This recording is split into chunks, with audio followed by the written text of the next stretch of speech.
Today, I'm going to give you the ultimate Solidity programming tutorial so that you can become a pro blockchain developer. This is going to be an epic 4-hour course. It's going to cover the hottest blockchain topics like flash loans, DeFi, NFTs, tokens, smart contract hacking, and so much more that so many people have asked me to cover on this channel, and some of these I haven't done until now. So if we've never met before, hey, I'm Gregory, and on this channel, I turn you into a blockchain master.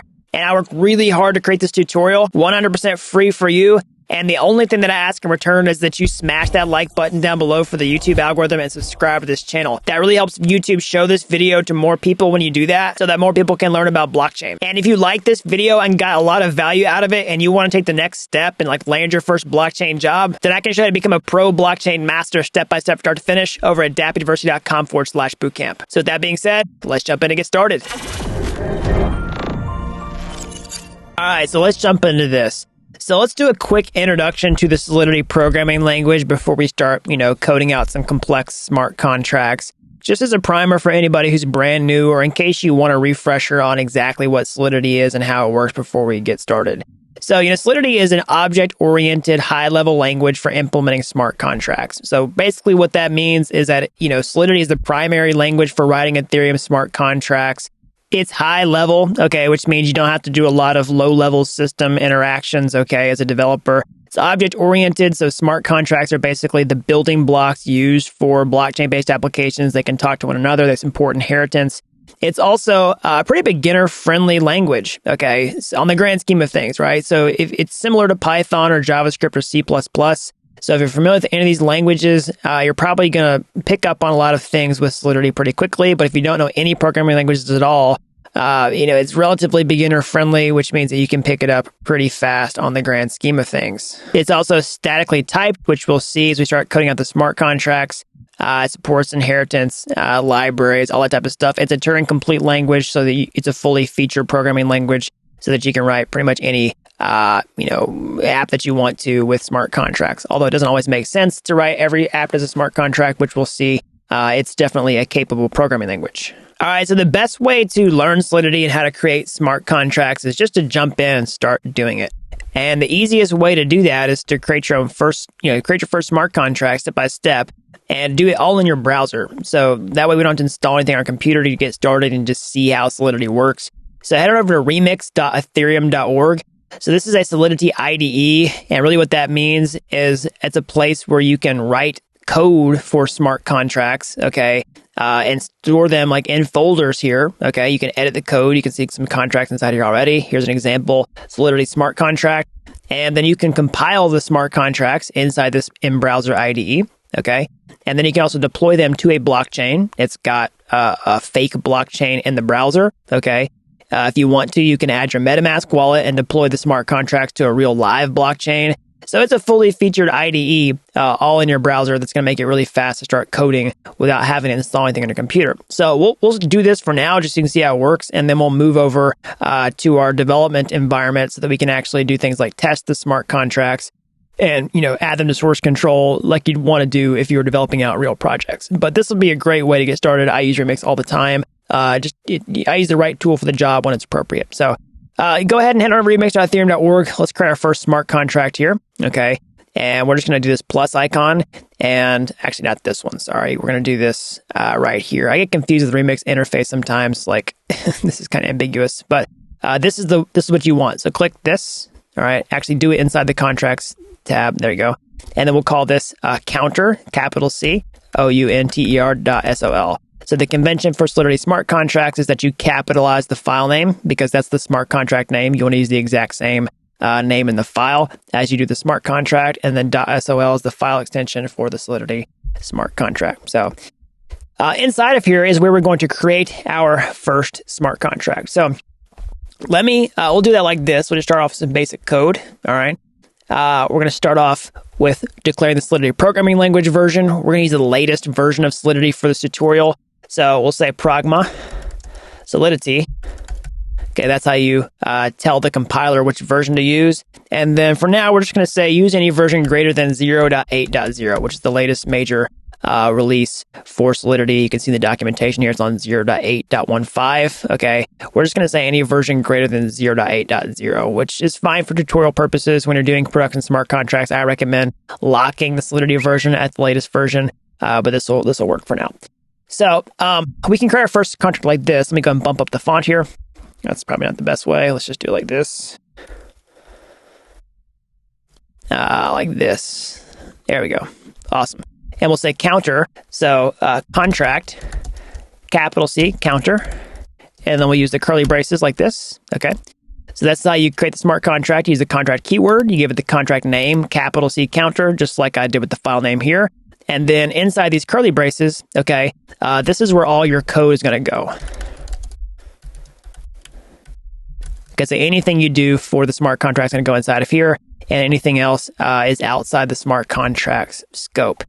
So what do we want this counter contract to do? Well, we want this to be a simple contract that illustrates just how smart contracts work in the first place, show you the basics of the programming language, like how to create variables, basic data structures, basic functions. We're quickly going to move beyond this to much more complicated real-world use cases here in a minute, but this is just going to give you a quick primer. So what we're going to do is create a smart contract that essentially is a counter. So it's going to store a numerical value, and then it's going to let you increase the count and then decrease the count.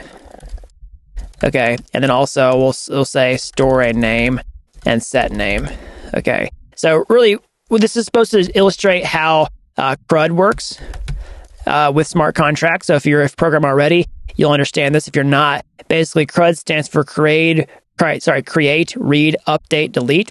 And that's going to show you how the smart contract performs those actions, and it's going to give you an introduction on how the functions work for smart contracts so that you can perform these types of things. So let's look at a quick diagram for that. So I'm going to pull up my diagram on my screen here. If you were to create this as a CRUD app, inside of a web application, let's say, you would have a user that's connected to a browser, and that, browser will connect to a website, and then that website will connect to a server, all right, some sort of backend, which call this backend. And just a simple example, let's say the server stores the application code in like Python, JavaScript, or PHP, okay? And then you'd have a database where all the data for the application is stored, maybe with MySQL or MongoDB, okay? So let's take out the website and the browser side of the thing, and let's just pretend we were building this as a backend application, like an API, for example. Well, your user would connect directly to the API on the server, and this is where the business logic for the application would live. Let's say you're doing it in Python, right? You'd write like a class or something that lets you, store the count in the database, all right? And then read the count from the database, and then you have some sort of business logic and maybe API endpoint that would let you update that count and also fetch the current count with maybe a GET request and like a POST request, okay? So how's it different with blockchain? Well, basically, the blockchain will work like this. User would have a wallet that can connect to a browser, and that browser would connect to a website that would just connect straight to the blockchain. And you'd have all these nodes that talk to one another, and these nodes store the programs and also the data at the same time, okay? So the smart contract is going to be, the thing that has the business logic and also has the create, read, update, delete logic inside of it that writes data directly to the blockchain. So you can kind of think about like a smart contract as a little microservice in itself. It's not a perfect analogy, but if you understand the Web 2.0 world, that's kind of what you're doing here, okay? So, we're essentially going to create a small, blockchain microservice-like thing. That's really what we're doing here. It's a building block, okay? And it's going to actually read information from the blockchain, write information to the blockchain, and it's going to have a public interface where anybody can do that. So it has these characteristics of, a microservice, but the blockchain itself, the public ledger, is actually the database where the data for the count is actually stored. So we could do that like this. So if I were to save a count on a blockchain, I could do it with a state variable, okay? So I could do it with a state variable called count, okay? And you can declare a state variable inside Solidity like this. And because Solidity is statically typed before, like I was saying before, you have to give it the type whenever you declare the variable. So I can say uint count, which stands for unsigned integer, okay? So what does that mean? Well, integer, of course, is a number like this. And an unsigned integer means it has to be positive. It can't be negative. So this is a minus sign. That's a sign. That's a signed integer. So an unsigned integer means it cannot have a sign in front of it. So it must be positive. Okay. So uint is count, unsigned integer count. All right. And this is now a state variable that I've declared, which basically means that this variable value is going to get stored directly on the blockchain.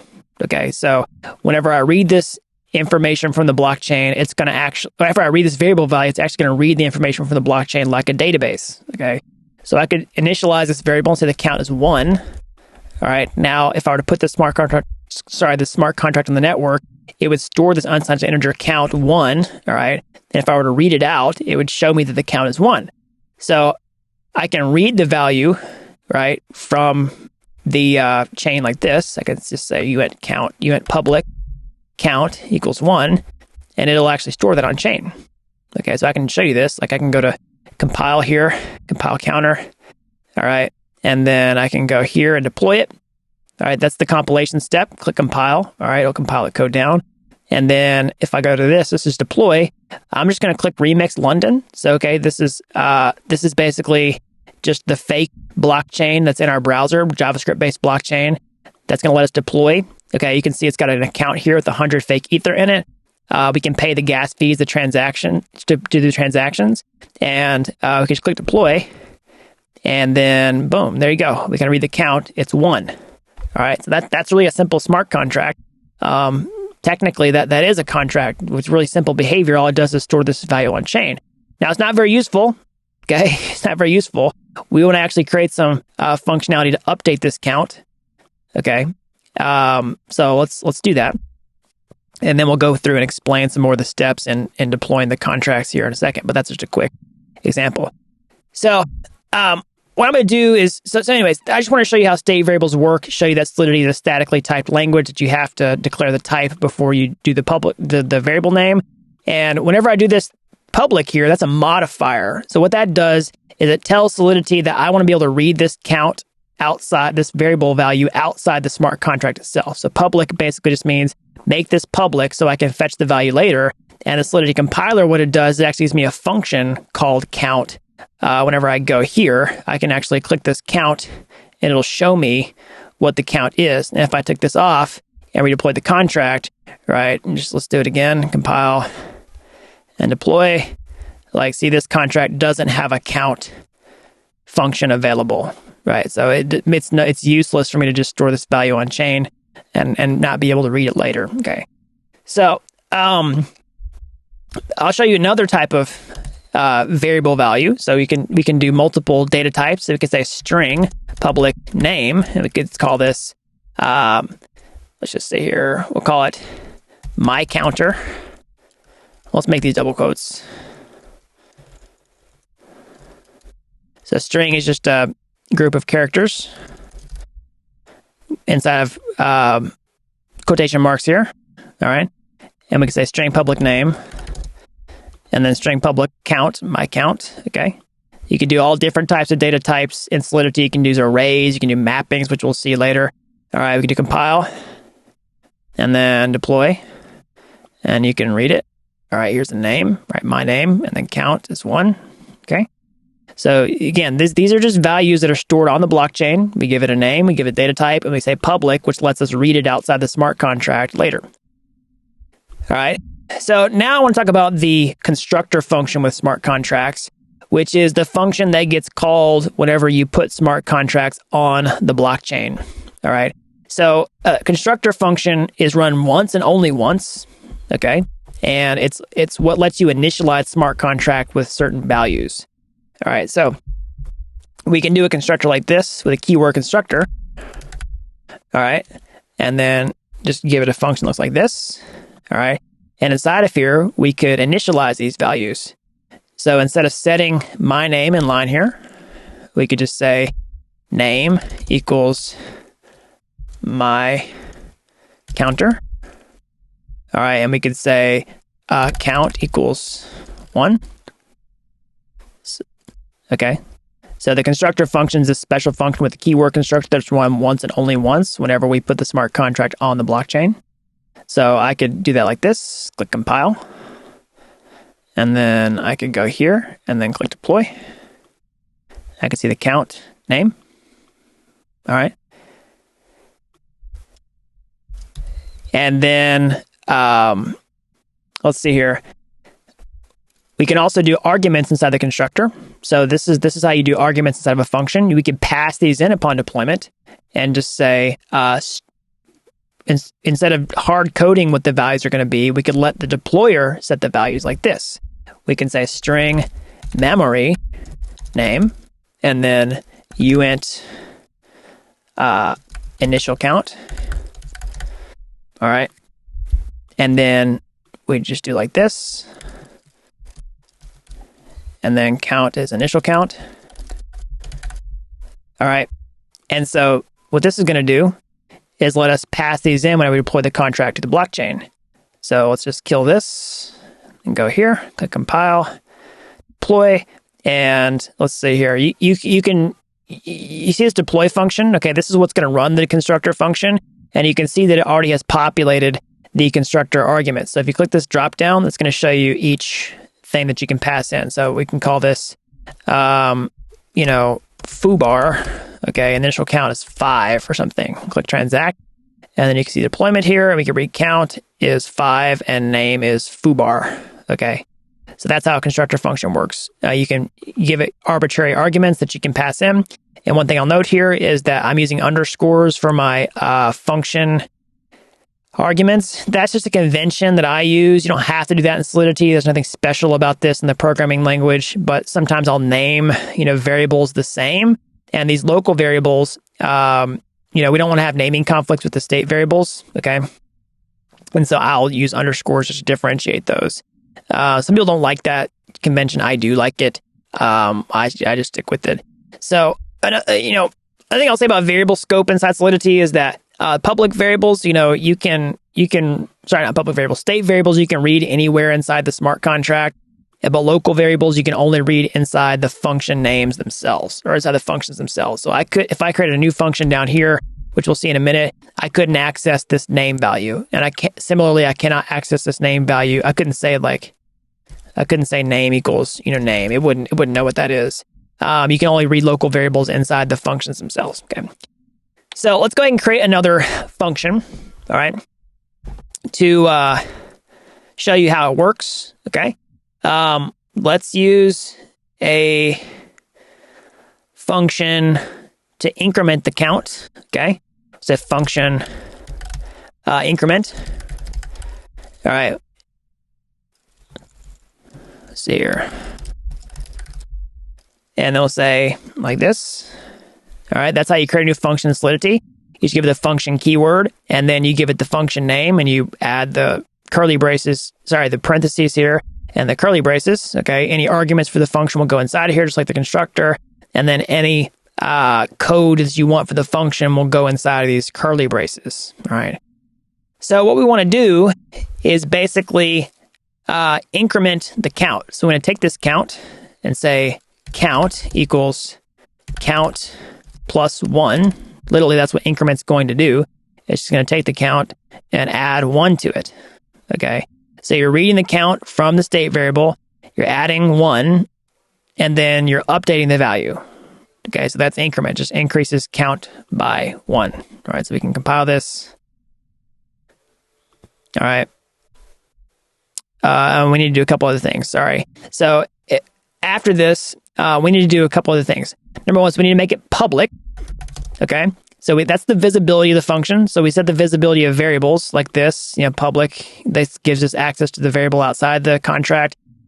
We have to set function visibility so that we can know whether we can call this function outside the contract or not. So we could call this private. We could call it internal. We could call it external. Okay, lots of other things, but we're just going to call it public for now. All right. And we're also going to give it, let's just see if we can get away with that for now. I've got some other code I'm going to add to it, but let's just see if it gives us any issues. It does not. So we can do that, and then we can, let's just see here. Let's delete our other contracts, and then do name, my account, and then initial account is 1, click transact, and then we'll click the count, say it's 1, and we'll click increment, and then we'll look at the count. Now it's 2. All right, so you can see it going up every single time. All right. So that is our first function. Use the function keyword, give it the name, and then you give it the visibility and do count plus 1. So another thing I'm going to do here is instead of doing count plus 1, I'm going to do a shortcut inside Solidity where I can just take away all this and then just say count plus plus. All right. So this is called the increment operator, which basically just takes the value and then increments it by 1. Right, you might have seen this in other programming languages, and Solidity supports this. We don't even have to reassign count here. It does the exact same thing. So I'll just illustrate that. Compile.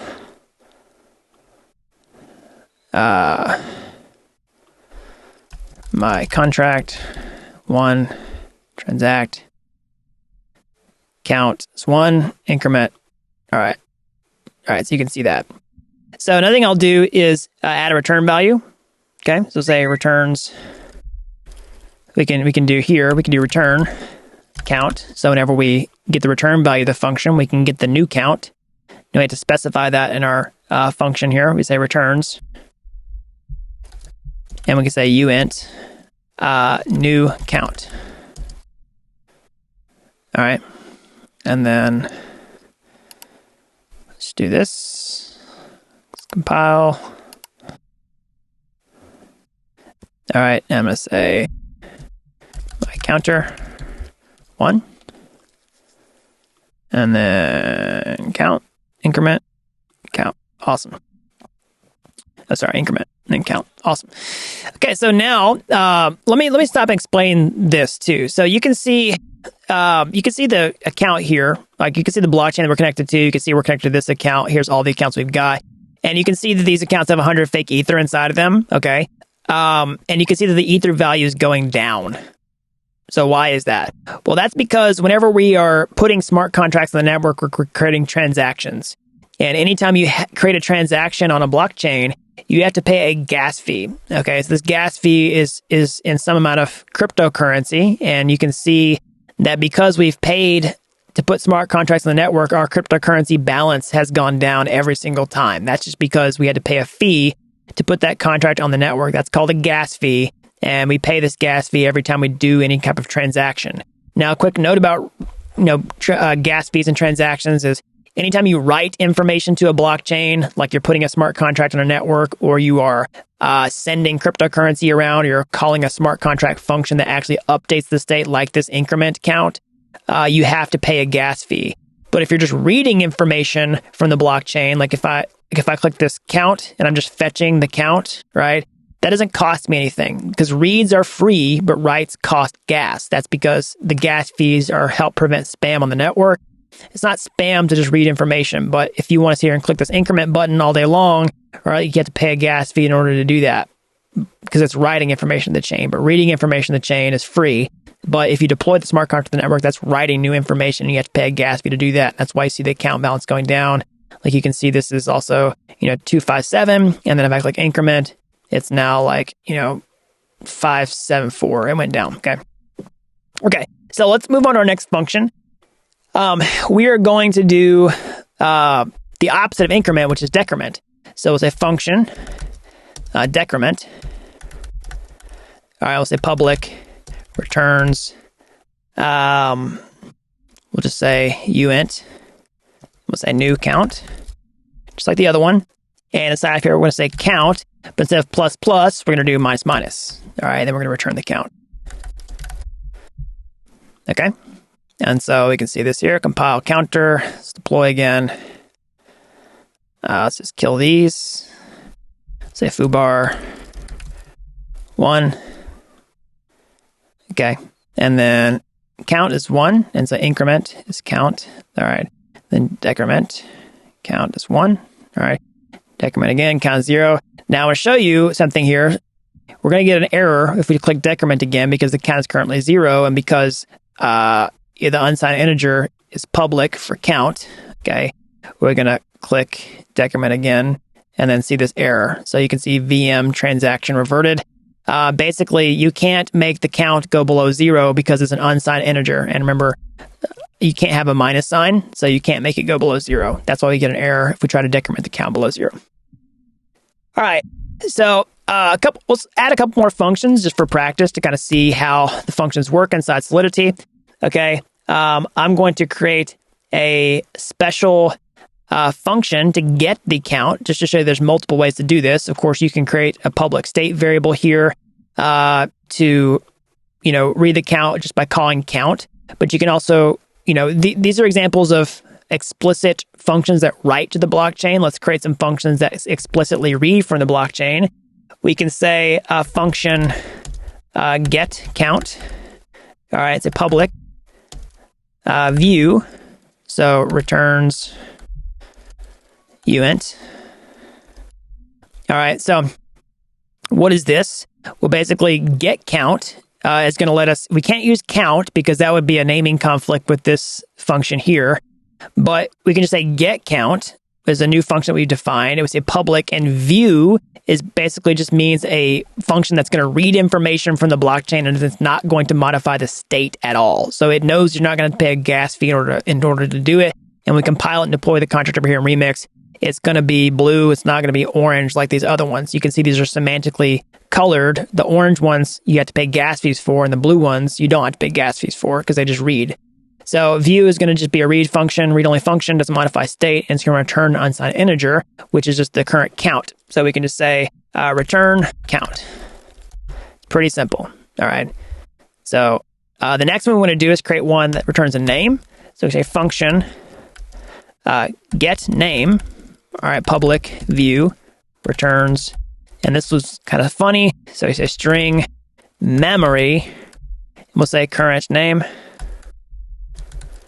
Okay. And then we'll just return name. Okay. And then we'll click compile. All right. And then we'll just say, we'll just kill this. My contract 1. All right. And then we can see the count is 1, and we can increment count is 2, decrement count is 1. We also get count. All right, it's 1. All right. And we can see name is my contract, and we can also get name is my contract. So it's the exact same behavior, but these are examples of how you can do multiple strategies to accomplish the same thing. Either get it for free like this, or create a function that does it. But it also illustrates how you can just create reader functions. So if you want to create a function that just returns some information, this is how you do it. And you wouldn't always just want to read a simple state variable value. You want to do more complex things sometimes, as we'll clearly see later in this tutorial series. But that just shows you how to get simple values for now.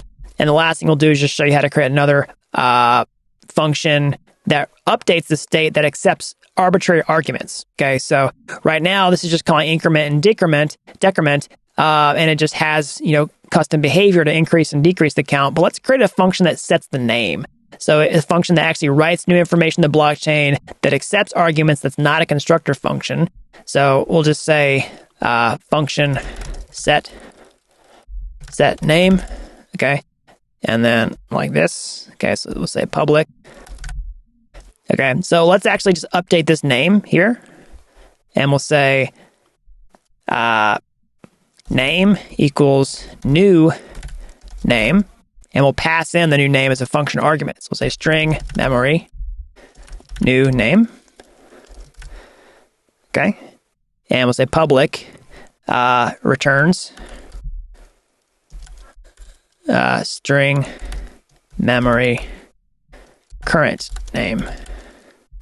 Well, let's say new name. Okay. And then we'll say return name.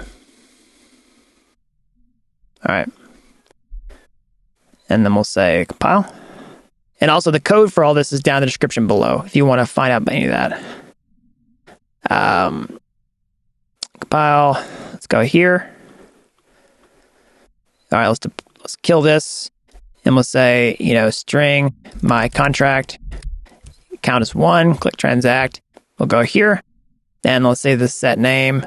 First of all, let's just look at the name. Name is, my contract. Get name is my contract. So new name is foobar. Okay, set name. And let's read it again. So foobar and then foobar. All right, so that is the overview of our first smart contract. So you've seen how to create a basic smart contract with Solidity programming language, how to put it on a blockchain. We showed you how to use state variables, how to create your own functions, how to create a constructor function that gets run, how to do read functions, write functions, functions with arguments, functions without arguments, public visibility, private view, all that type of stuff. Okay. So there's a lot that we've covered in this really simple example. And I showed you how to do everything in your browser, okay, inside of Remix. So that's an introduction to a lot of basic concepts inside Solidity. Now what I want to do is take this example and move it out of the browser into our development environment so that we can actually write tests for smart contracts and develop them like we would if we were maintaining a real project, okay? So that concludes this section. Now let's move on to testing the contracts.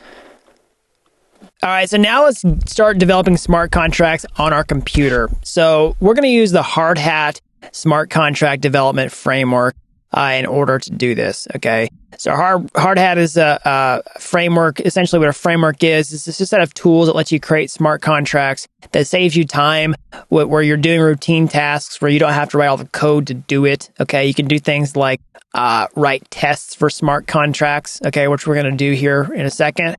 You can write scripts for smart contracts. You can deploy them to a blockchain, all from your project. Okay, and that's what Hard Hat is for. You can also do things like create client-side applications to talk to your smart contract with React inside the same project and make a Hard Hat talk to React and things like that. But for now, I'm going to show you how to essentially go from browser-based development to local development, which is definitely the next step that you're going to want to take if you're creating a real project so you can commit your project to source code. Commit your project to version control, stuff like that. So we're going to use Hard Hat. You have one basic dependency, which is Node.js. So make sure you have Node already installed. Okay, you can go to your terminal and type Node-V to see if you have Node installed already. All right, I'm using 16.14.0. I recommend using the same version if you're a brand new developer. You can. If you're a seasoned developer already, it doesn't matter. You're probably going to be able to figure out how to change node versions, but just to eliminate the variables, I recommend using the same one as me. Your mileage may vary if you use something else. So let's create a new project. I'm going to go to my terminal here. I just keep all my projects in the code directory. Somebody asked me the other day, do I need to use the code folder? You don't have to. That's just where I keep my code. And you can create a new project like this. I could say make directory, say mkdir, and I'll just call it my Solidity project. You can call it whatever you want to. Okay, and we'll enter into that newly created directory like this. So we'll say cd my Solidity project. Okay, and then we'll create our Hard Hat project, going through the Hard Hat setup steps here. Okay, we'll just say npm install save dev Hard Hat. All right, we'll actually do npm init. I believe that's the first step. Okay. That's going to create a new node project. My Solidity project is fine. Enter, description, blank's fine, enter. I'm just hitting enter to move through the stuff. I'm going to do the author as this email. Okay. And then, yes, that's fine.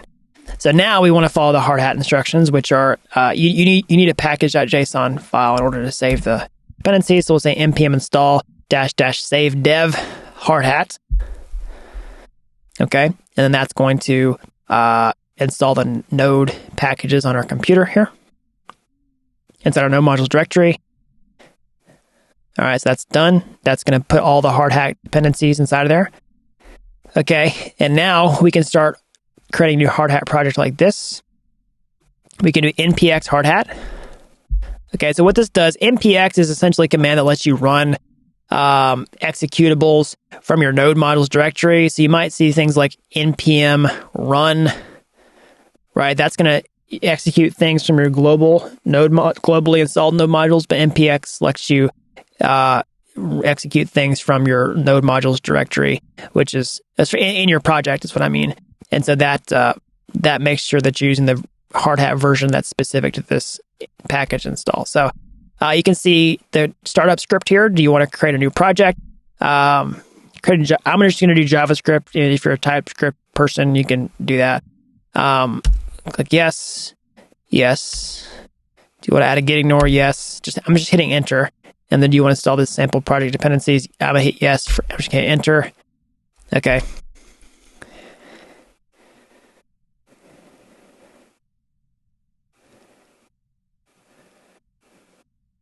And wait for this to finish.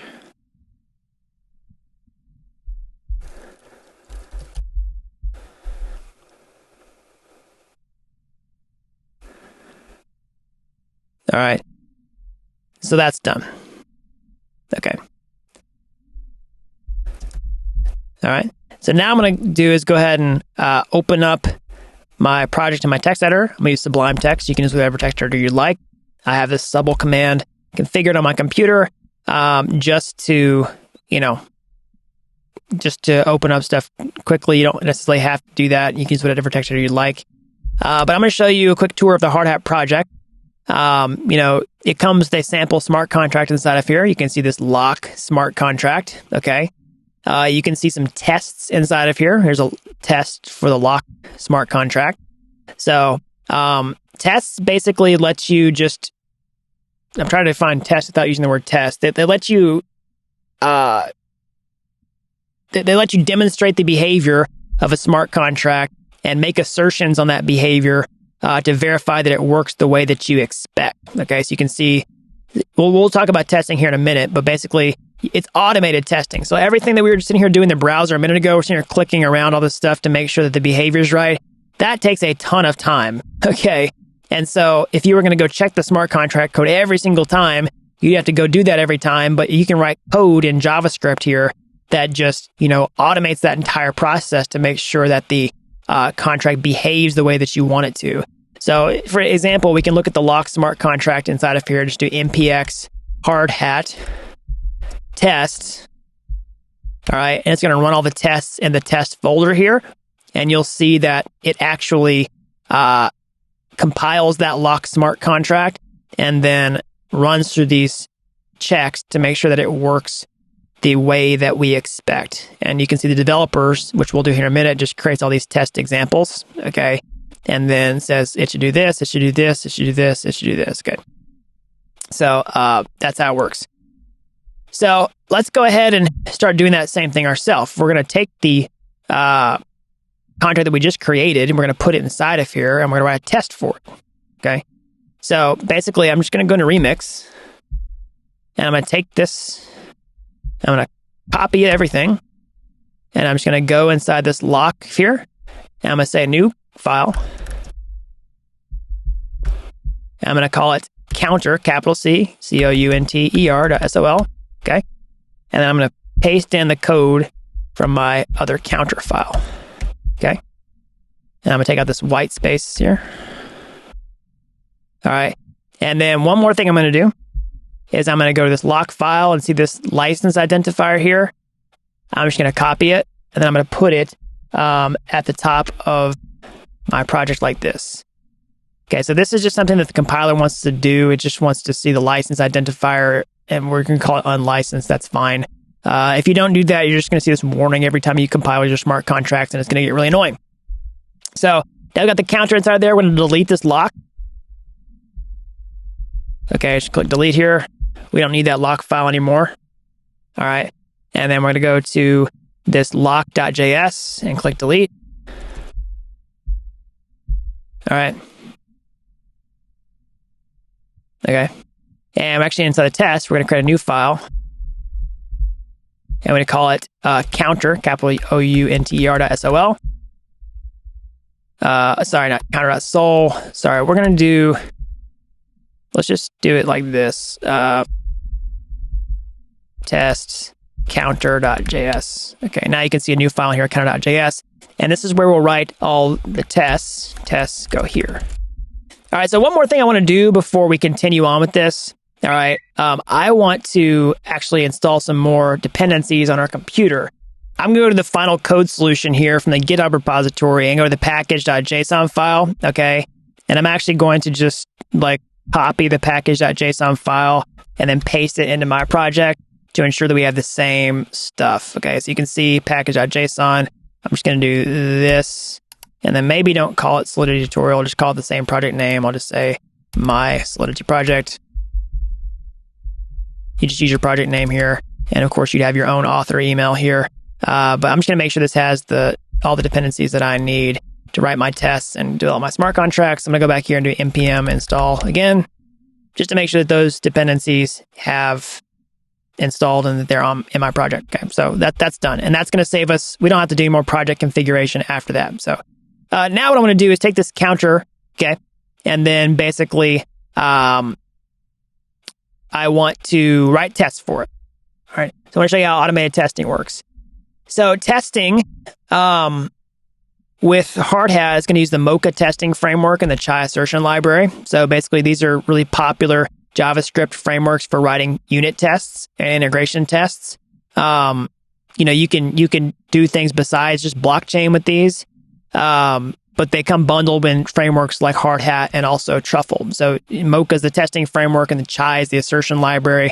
That's what lets us write test assertions. Well, I'll explain that when we get there. But for that reason, top of our file, the first thing we want to do is import Chai.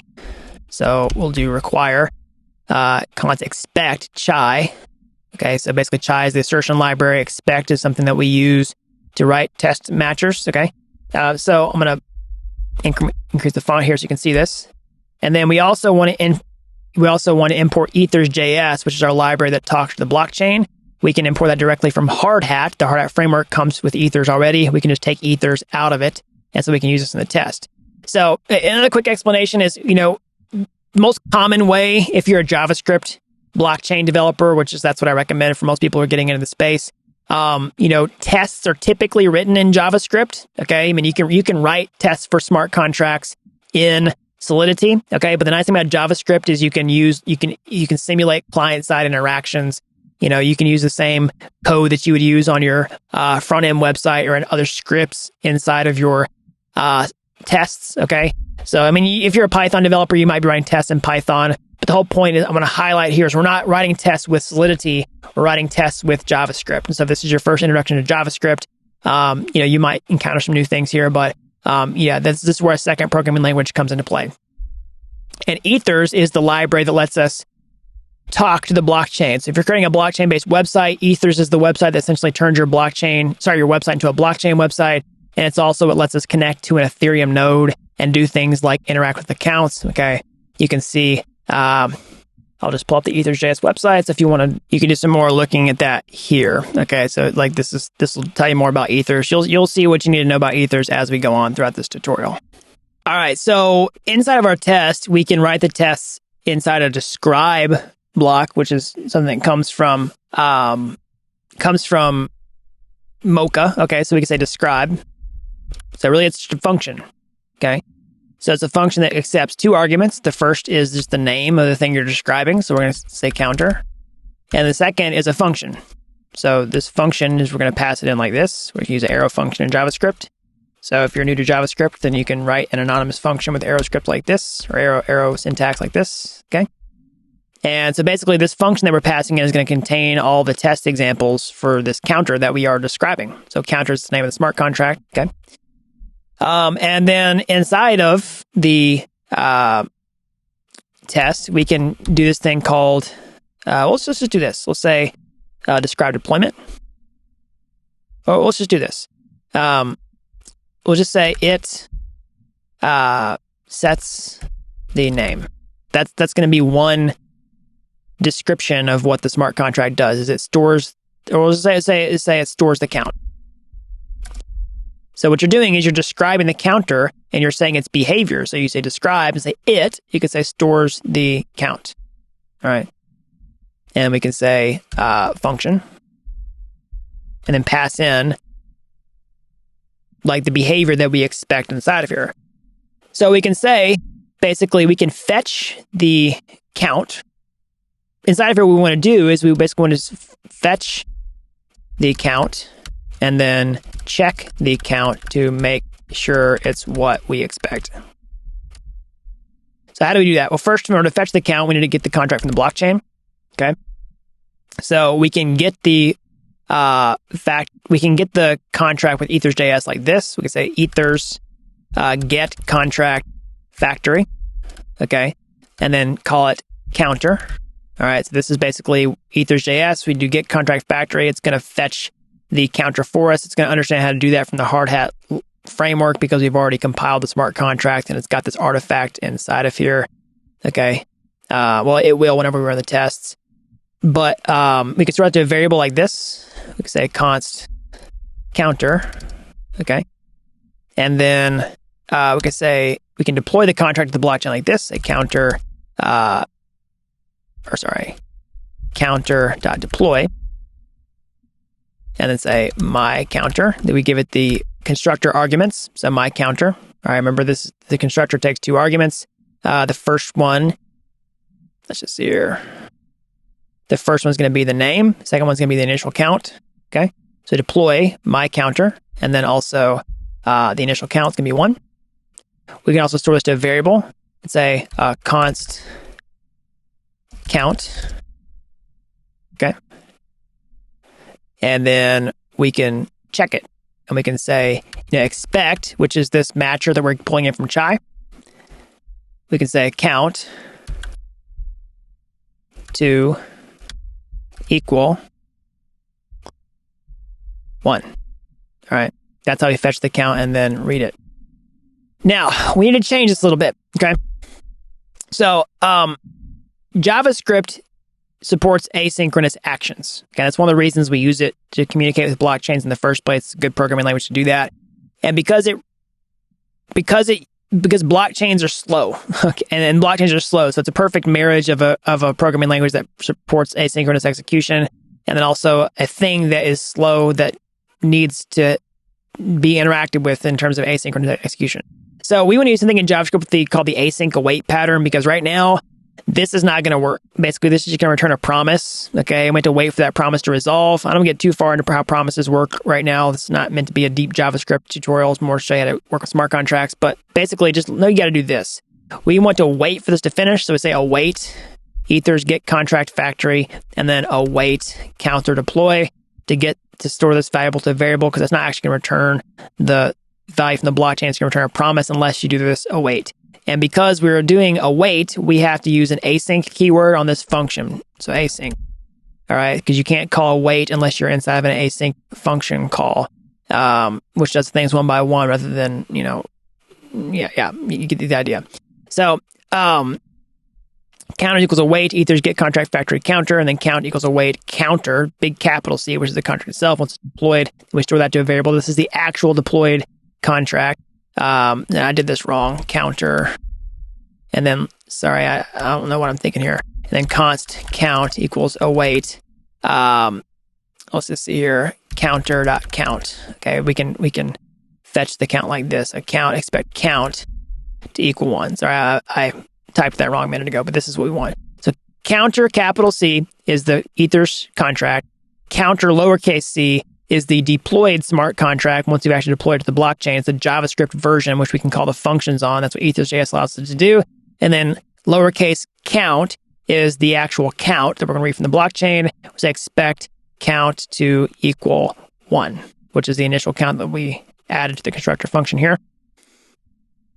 Okay, and so we can do, I don't want to name him install, sorry. Let's say npx hard hat test.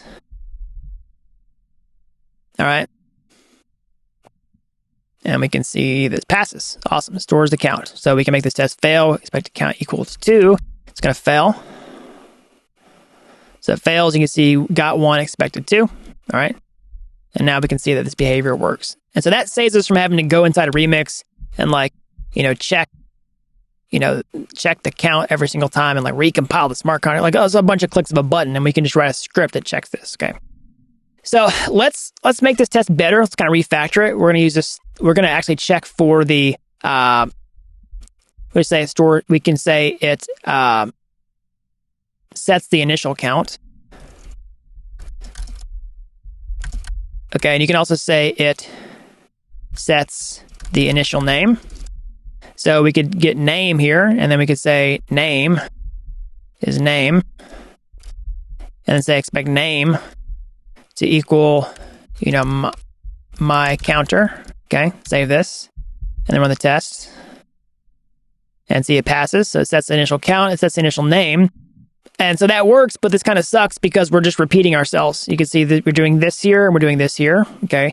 So we can refactor that out into something called before each. It's a special function, which is going to do something before each test example runs. Okay. And then that lets us basically take this and then put it in here so that we don't have to do it twice. And then we can say let counter, which is going to declare a variable that we can access inside of here and also inside of here. Okay. And then we can see if that passes. Okay. So see undefined, we're going to count.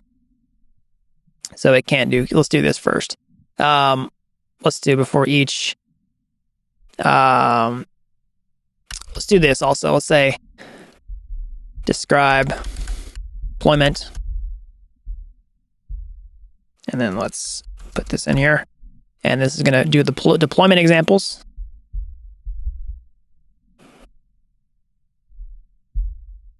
Okay, let's also kind of nest this. Let's run our test again. All right, so we got a little issue. Let's just see here. So counter does 15, not 35. Okay, so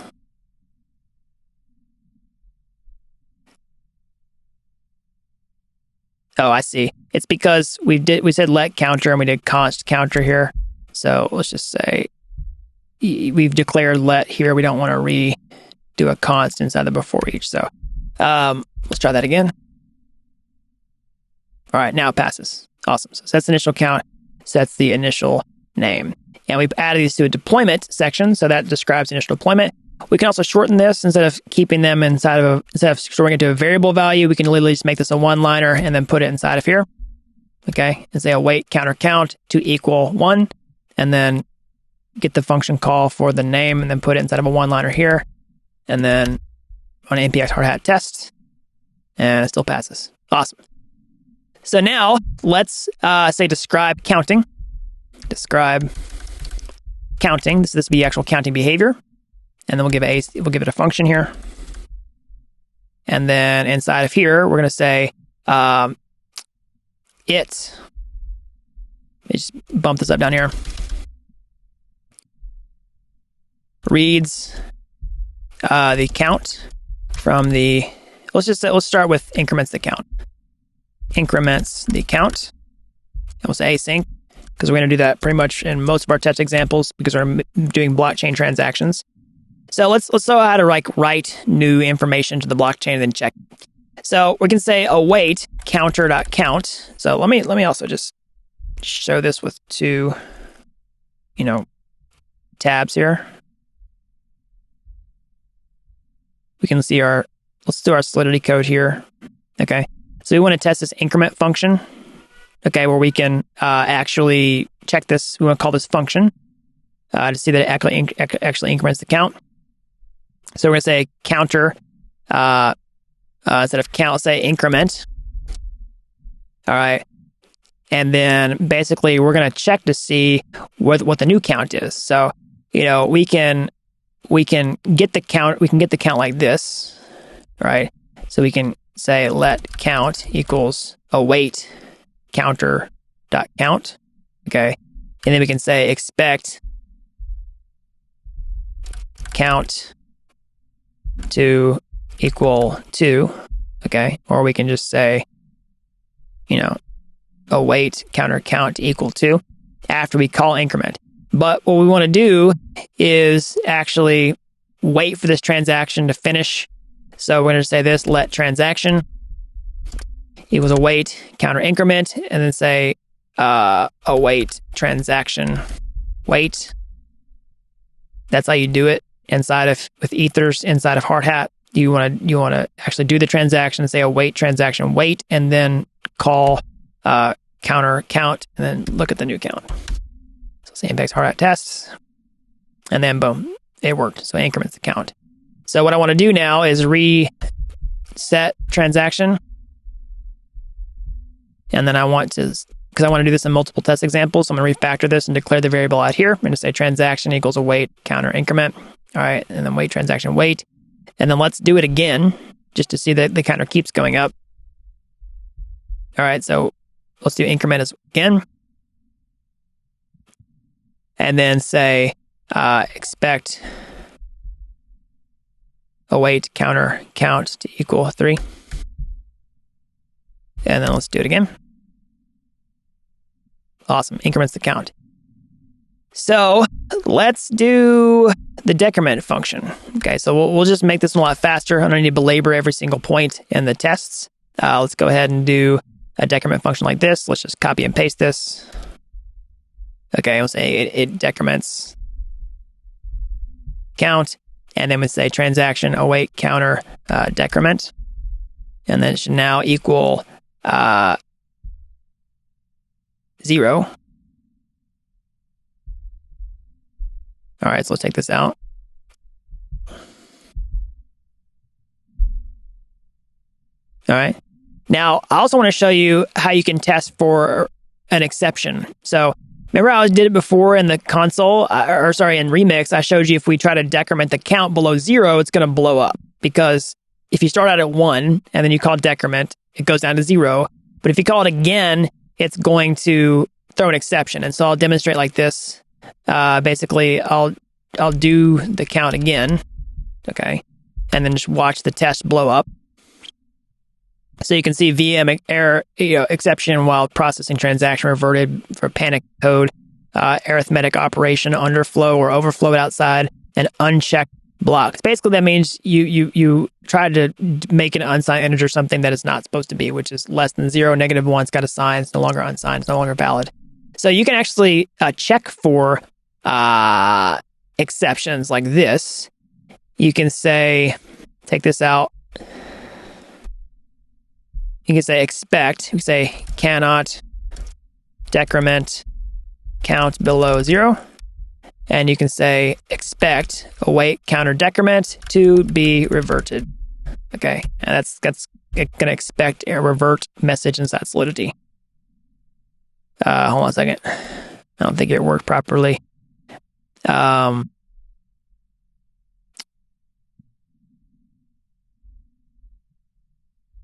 try it again. Hold on a second.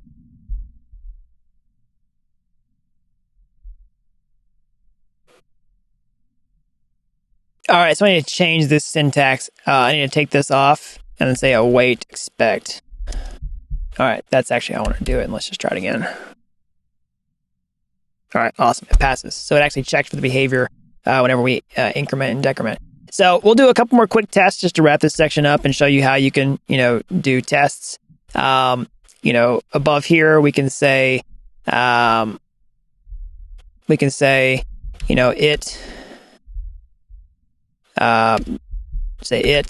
reads the count from the count public variable. Oops. All right.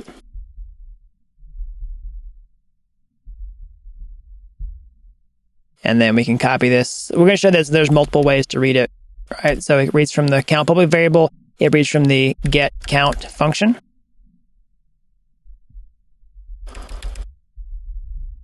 All right. So we can say basically, expect. It's the same thing. Expect await counter count to equal 1. Sometimes you can do this in unit testing just to show what each specific part of the smart contract does. Okay. And then you can say reach from the get count function to expect await get count to equal 1. All right. And you can see this nice readout in the test. So describe deployment, it sets the initial count, sets the name, and counting it reads the count from the public variable, and it reads from the get count function. It increments the count, it decrements the count. All right. So now we can also talk about the name. So, it reads, we can just copy these and modify them for the name here. You say it reads the name from the name public variable, counter name to equal my counter. I believe that's what we called it up here. Yep. And then get name.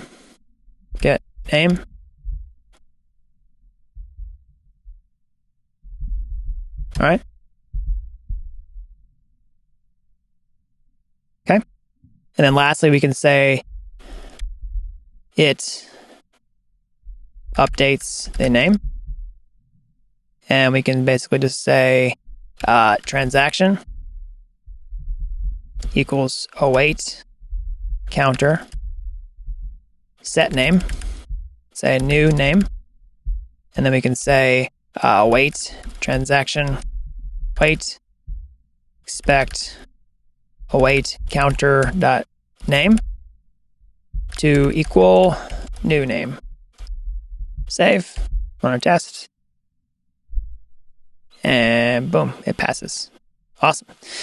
Okay, so that is it for our first smart contract and your introduction to testing smart contracts. So, we covered a lot in this section. Testing is super important for smart contracts because you always want to make sure they work properly before you put them on a blockchain. Because, of course, once you write the code, you can't change it, and you want to make. And a lot of times, smart contracts actually store real money, so you want to make sure that they are bomb-proof before you put it out there in the wild. And testing is a critical part of that. And instead of sitting here, clicking buttons inside of Remix all the time for real-world smart contracts, you want to write some unit tests, maybe some integration tests. And this is how you do it inside of Hardhat. So now let's move on to the next section. All right, so now let's move on to our next smart contract example, where we're going to create a much more complex smart contract than a basic Hello World smart contract that kind of does something really unique that I haven't really seen in other Solidity tutorials, which is basically taking things that we already use on the blockchain now and then coding out use cases that haven't really been adopted yet that show the power of smart contracts. So I actually, put a tweet out on my Twitter when I was talking about what I want to show inside the Solidity tutorial. And one of the most requested things was, hey, show me something that people aren't actually doing with blockchain now.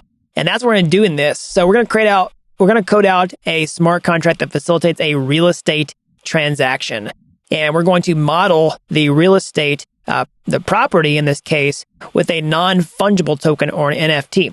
Okay, so let me just explain that. If you're not familiar with what NFTs are, essentially, they are non-fungible tokens, that follow the ERC 721 standard. You can see examples of Bored Ape Yacht Club. One of the most popular use cases for non-fungible tokens are crypto collectibles, okay? Like this, where each token is unique, all right? Each token has an ID, and you can own each token, okay? And then you can, sell them on an open marketplace. But basically, you can use NFTs for so many things, beyond just these crypto collectibles. We can use them for intellectual property. We can use them for ownership of physical assets. We can do things like real estate. It's perfect because real estate is already a non-fungible asset. Each house is worth a different amount. And you can essentially talk about the ownership. You could model the ownership of a house with smart contracts, okay? And you could make them programmable. So, whenever you go sell a property, you typically have this kind of convoluted process where you have to essentially get a buyer to communicate with the seller, usually the realtor. And then you go to this closing where, in the closing, a lot of things have to happen before the sale actually takes place. You usually have to get an inspection and see whether it passes. You usually have to get an appraiser to appraise the house to make sure that it's worth what they think it is in order for the lender to give you the appropriate loan to value ratio on the property. If you're taking out a loan for the property, you have to get approved for the loan. Okay. And then, you have to put in some sort of earnest money, typically some sort of deposit to lock the contract up under contract. I mean, we're using the term contract here. It's a pretty good indication that you want to use some type of contract, and the smart contract could be an alternative to that. And then, at the end of the day, a real estate transaction is a financial transaction where you're transferring ownership, and that's what smart contracts are great for. So, we could get a lender to fund the deal inside the smart contract, and we could get the buyer to receive the proceeds instantly upon the sale. And then also for the, real estate ownership, which can be modeled by a non-fungible token, that ownership transferred from the seller to the buyer. Okay. And you can kind of see the steps listed out here on the side. We'll revisit these, but we're going to create a smart contract that essentially does this. It puts a property in escrow. Okay. And lets a buyer put money in escrow and then go through the process of passing an inspection, going through an appraisal, going through the lender, and then transferring the ownership of the NFT from one account to another. Okay, so let's go ahead and get started doing that. All right, so inside of our project, let's go to our contracts directory. Okay, and let's create a new contract inside of here. I'm going to close out the counter and say new file. I'm going to say real estate, capital R, real, capital E, estate.sol. Okay. And I'm going to close out this test. And what I'm going to do is actually just copy and paste the real estate smart contract. Now, let me explain why. Okay. This is not really a big deal. We're going to do a lot of custom coding with the Escrow smart contract. So basically, we are going to use an NFT to model the real estate, right? It's going to be a non-fungible token like this. So non-fungible tokens essentially conform to a standard called the ERC 721 standard. You can see this example here. That basically specifies a common interface that's supported by wallets, supported by marketplaces like OpenSea, et cetera, et cetera. So for that reason, we want our NFT basically to work like other NFTs, all right? So we don't want to reinvent the wheel here, and we just want to make sure that it is a basic NFT with a balance of, owner of. We can do things like transfer from one account to another, do safe transfer from, approve, all that type of stuff, okay? And so in order to do that, we can just use a library, all right? We can use a library called OpenZeppelin. There's no need for us to code out an NFT from scratch. OpenZeppelin is a great open source project that gives us tools that we can build apps quickly.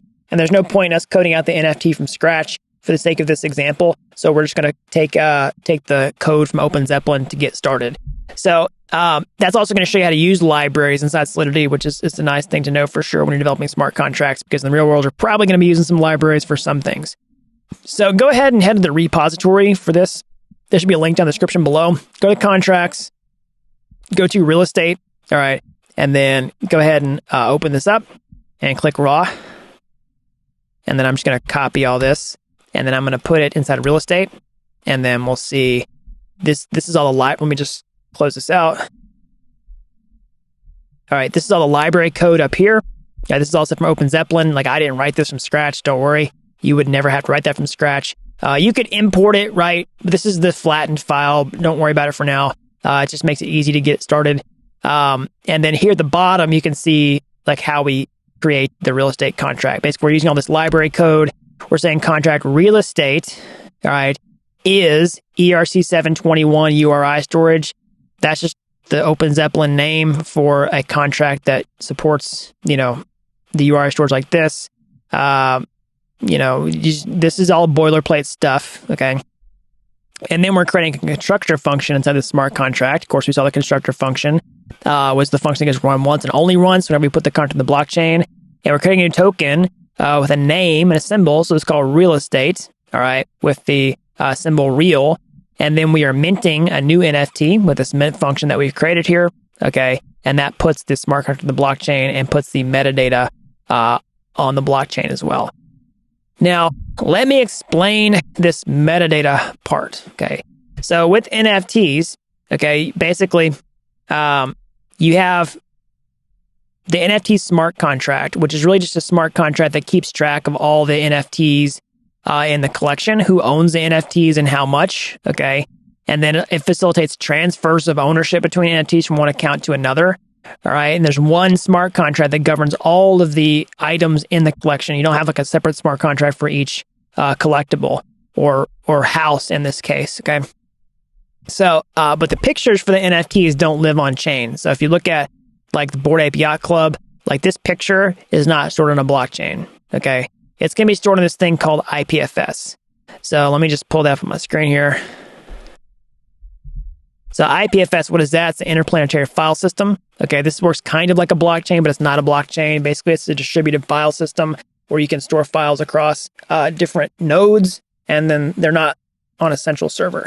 So I've already put some metadata for the NFT on IPFS, okay?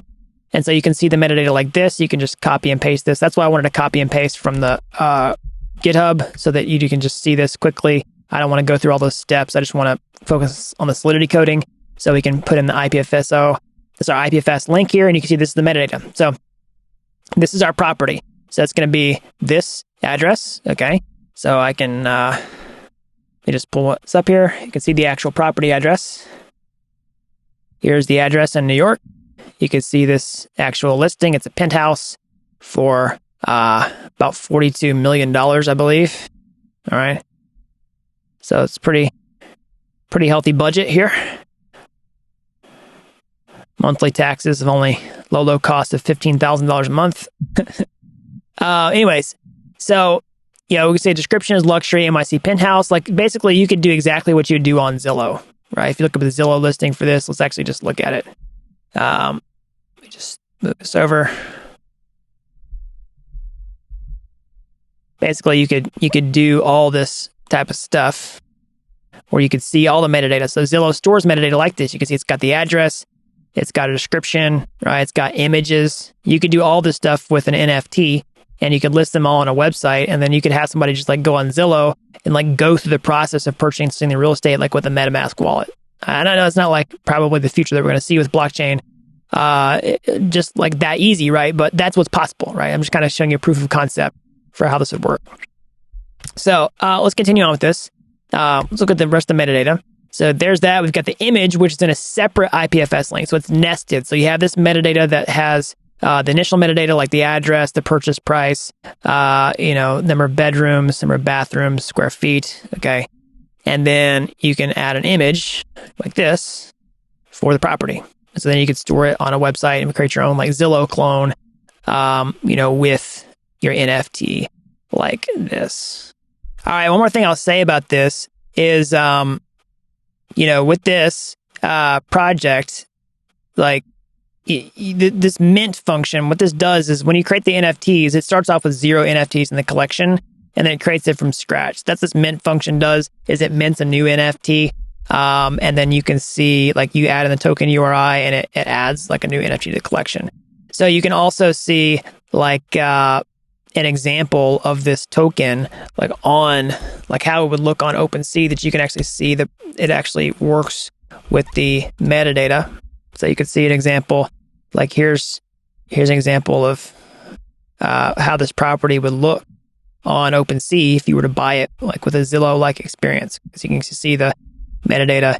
You can see that it's got all these attributes, details. All right. So now let's go ahead and talk about the escrow contract, because we ultimately want to sell this to somebody else.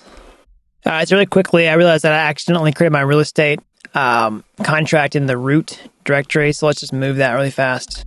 Let's move it into the contracts directory, contracts, real estate.sol. So you should see it right next to your counter file. Okay, so we can also add this license identifier at the top. Okay. So now we want to go over and create this escrow contract, because the whole idea is we're going to deploy the contract, and we're going to mint an NFT for the seller. So that's going to be the person who currently owns it. But then we want to have this escrow contract that essentially facilitates the entire real estate transaction, where, they approve the NFT and it goes through this entire process of, putting down earnest money and then, funding the deal, and then, transferring the ownership and going through inspection and appraisal and all that type of stuff. Okay. So let's go ahead and create the second contract called Escrow. So in the same directory, we'll create a new contract called Escrow, capital E, escrow.sol. Okay. And so the same type of thing. We'll use this license identifier at the top. We'll do the same Solidity programming language version. Okay. We'll say contract, Escrow, capital E. And put all the code inside these curly braces. So inside of here, we want to do, there's a lot of stuff that we want to do. All right, but the basic thing is we want to essentially, transfer ownership of property. All right, so we'll code out that basic functionality first. But we'll do all this other stuff that has to happen before it can transfer that ownership. And we'll kind of walk through these one by one. But let's start off with the heartbeat test, which is essentially making sure that this ownership can be transferred. Okay. So let's think about what we need to do here. We need to code out some sort of function that actually transfers the ownership from one account to another. Okay. So basically, we want to say, let's just cut out a function called finalize sale. Say function finalize sale, and this is where we'll go through all the steps that checks out the sale. And then here is basically we want to transfer ownership of property. Okay, that's the basic functionality. I also want to pay people, right? But for now, let's just make sure we can move an NFT, because that's the most essential part, is that we move this NFT from the seller to the buyer. Okay, so let's go start like creating out a test scenario for this. All right, so basically, let's go here and then go to test and then go to counter and create a new file, and we'll say we'll call it real estate.js. Okay. And then inside of here, we'll of course say expect, and then ethers from hard hat. And then we're going to say describe, say real estate, pass in a function. Okay. And then we'll do the same type of thing, where essentially we say, before each. All right, and we say async. And then basically we want to deploy the real estate contract. So we will say const, let me just pull this over. Const real estate equals await get, so await ethers get contract factory real estate. And then we also want to do the escrow contract. Escrow equals await ethers get contract factory escrow. Okay.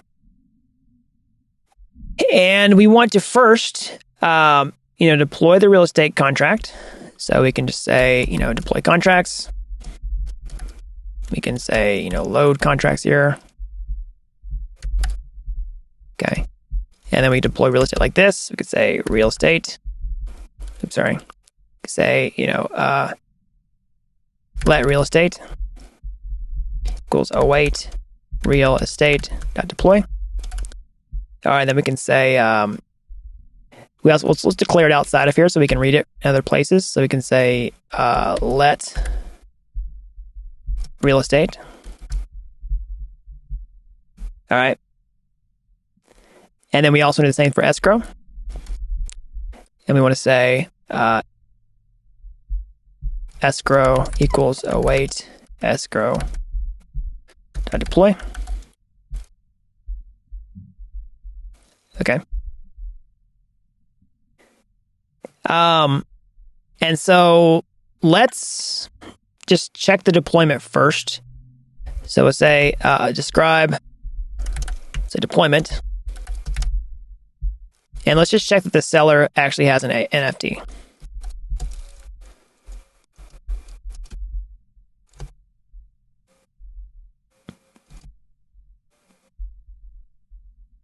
Okay, so what we're going to do is, it sends an NFT to the seller. We'll say /deployer. All right, it's async function, and then passes in. So what we want to do is actually have an account that's connected. So basically, we want to set up some accounts inside of ethers.js, inside this test, that represent the different people in this transaction, because there's a lot of people. There's a seller, there's a lender, there's an inspector, there's an appraiser, there's a buyer, okay? And they all have different roles in this entire scenario. So what we want to do is create a variable that represents the seller. So we can get the accounts inside ethers.js like this. We can say set up accounts and say accounts equals await ethers get signers, and then say deployer equals accounts 0. So basically accounts is going to be an array here, and we can read out each item from the array. The 0-based index, so 0 is going to be the first account on the list, 1 is going to be the second account, etc., etc. And then we can just say a seller equals deployer. We'll just do we'll sort of reassign this, and then we can say, for the accounts, we can say let deployer seller, so we can access these values throughout the entire test suite. Okay, and so basically we can just say expect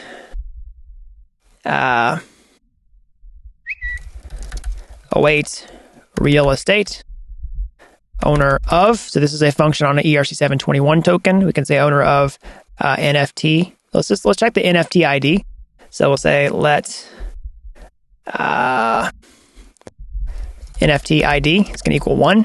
That's the real estate ID that gets generated whenever we call the mint function inside of here. So whenever we mint from scratch, it's going to go ahead and create a new NFT with the ID of 1. Okay, and then it's going to owner of NFT ID, which is this, which is 1, to equal, and then we'll say seller address. Okay, so seller here is a signer with Ether. So if you want to get the actual Ethereum address, you have to call it .address. You can't just do .seller. You have to do .address. Okay. So let's just see if that works. It may not pass, but let's just try it. So let's say NPX hard hat test. And instead of running the entire test suite, let's actually pass in the test file we want to. We want to say test realestate.js. And this might fail on us, but let's just give it a try. Okay.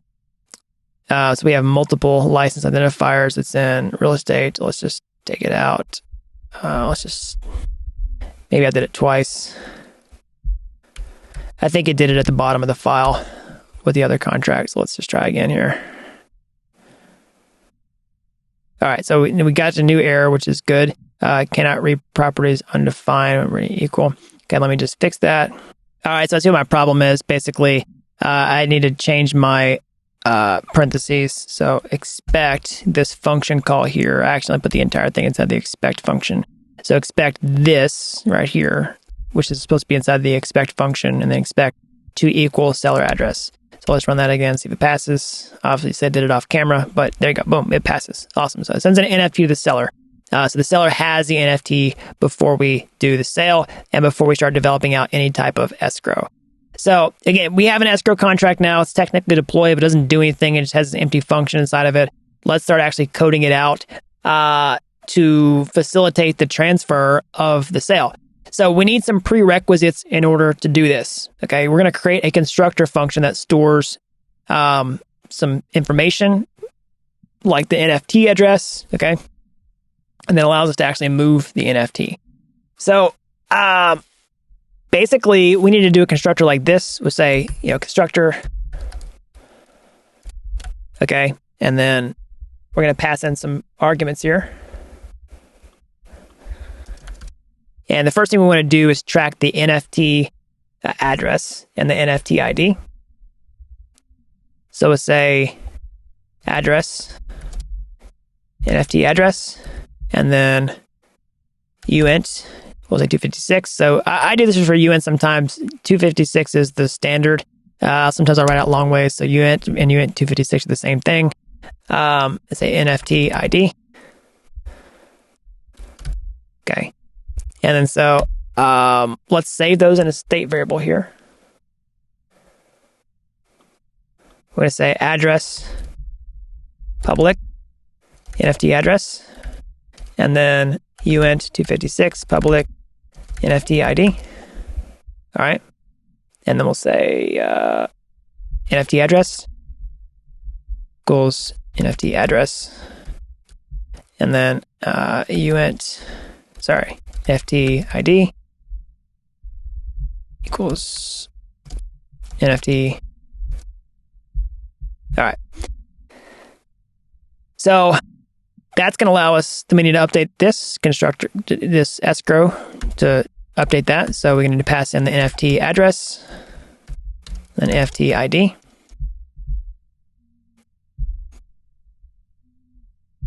All right. So let's save that, and then let's just make sure it still works. Let's run our test. Still deploy the contract successfully. All right, so NFT address is not defined. We want to do real estate address. Sorry. That reads the address off of this smart contract right here after it's been deployed. Okay, awesome. So it's still working. We're not really checking for this necessarily inside of our, deployment here. We're just saying that it still works. Like our test still passed. This still compiles properly. It still puts the contract in the blockchain because the test suite wouldn't run if this failed here. So I'm not going to do an insanely robust test suite for this particular example. I'm just going to kind of get it working to show you the happy path, or how the sale will actually take place, and then show you how you can speed up your development by doing automated tests rather than having to hand check everything inside Remix. You could do more sophisticated unit tests later on. We're just going to get it working and show you how that contract works. So anyways, how would you finalize a sale? So we have the NFT address, we have the NFT ID. These are both critical pieces of information in order to facilitate the transfer. So one thing you could do is basically import the entire, token. You can import files literally like this. We could say import, /real estate. Okay. And then we could basically create a new contract instance for real estate inside of here and give it the address and the ID, because if you know the smart contract code and then you know the address, you can talk to it on the blockchain. Okay. So I'm going to use a different strategy. Okay. I'm going to show you how to use smart contract interfaces. So you can code out smart contract interfaces in your code explicitly like this. We can say interface, say ERC 721. And what an interface is really just a skeleton of the smart contract that shows like what the function is without actually importing the entire function itself. So basically we can say interface ERC 721. So this is a ERC 721 token with the interface, hence the I prefix. And then we can just import the functions that we care about. So in this case, all we care about is the transfer from function, which lets somebody else, like a marketplace or a different smart contract, move tokens out of somebody's wallet into somebody else's. So ERC 721 has multiple ways to move tokens around. Okay, you can see like it's got this transfer function. Okay, where you can, it's always transfer from. Sorry, I get confused sometimes with ERC 721 and ERC 20. It always uses a transfer from function. Okay, it's just sort of standard. So yeah, basically that's how it works. And you can do that from your own account or somebody else's. But if you do it from somebody else's account, they have to call approve first, okay, before they actually facilitate the transfer, because you can't just call a function to move some tokens out of somebody's wallet unless they've called approve, which we'll see here in a minute. So anyways, we just care about this transfer from function, which is going to let this smart contract take the tokens out of the seller's wallet, okay, and then move it to the buyer's wallet. So how do we do that? Well, we can do a NFT transfer like this. We can say ERC 721. We can pass in the NFT address. Okay. And then we can say transfer from. And this takes 3 arguments, as we can see here. The from address, the to address, and then the token ID. Okay. So the from address, we'll just say seller. We don't have the seller yet. We're just going to pass in as a placeholder. This is just a placeholder. I'm going to change this. And then the buyer is also a placeholder. I'm going to change this. And then the NFT ID we have that already. That's this NFT ID. So NFT ID. All right.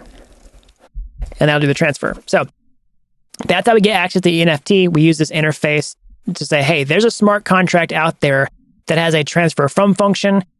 Let's create an instance of that smart contract by giving it the address, which we've stored here. And then we're going to call transfer from on that smart contract, which we defined here. We say, hey, it takes these arguments, who it's going from, who it's going to, and the token ID. And we have that here. But now let's actually access the buyer and the seller. So we can add those to the constructor function. Okay, we can say, let's just do address.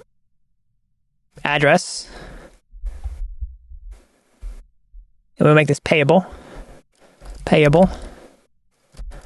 buyer, address. Let's just do seller first. Payable, buyer. So we can also break these up on Solidity like this. We can read them better.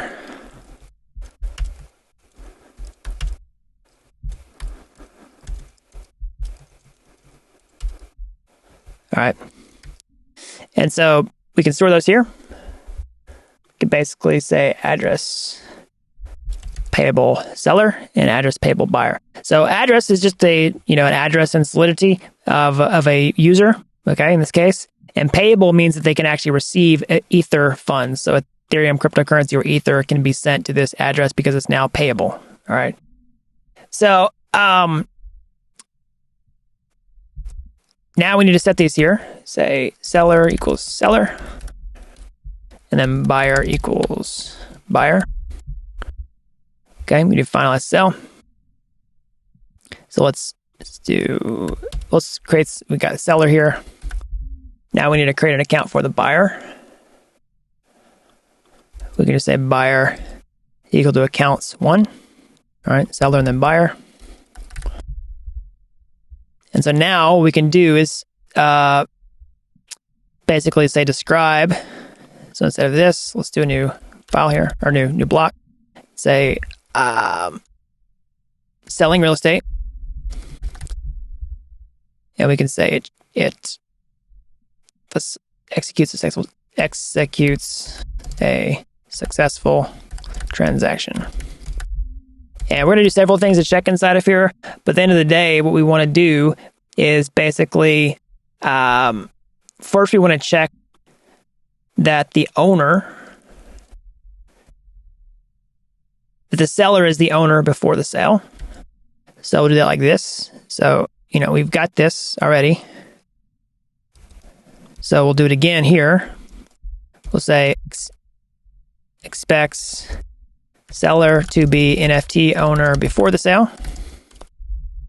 And then we want to execute the sale. We want to say finalize the sale. So we can do that like this.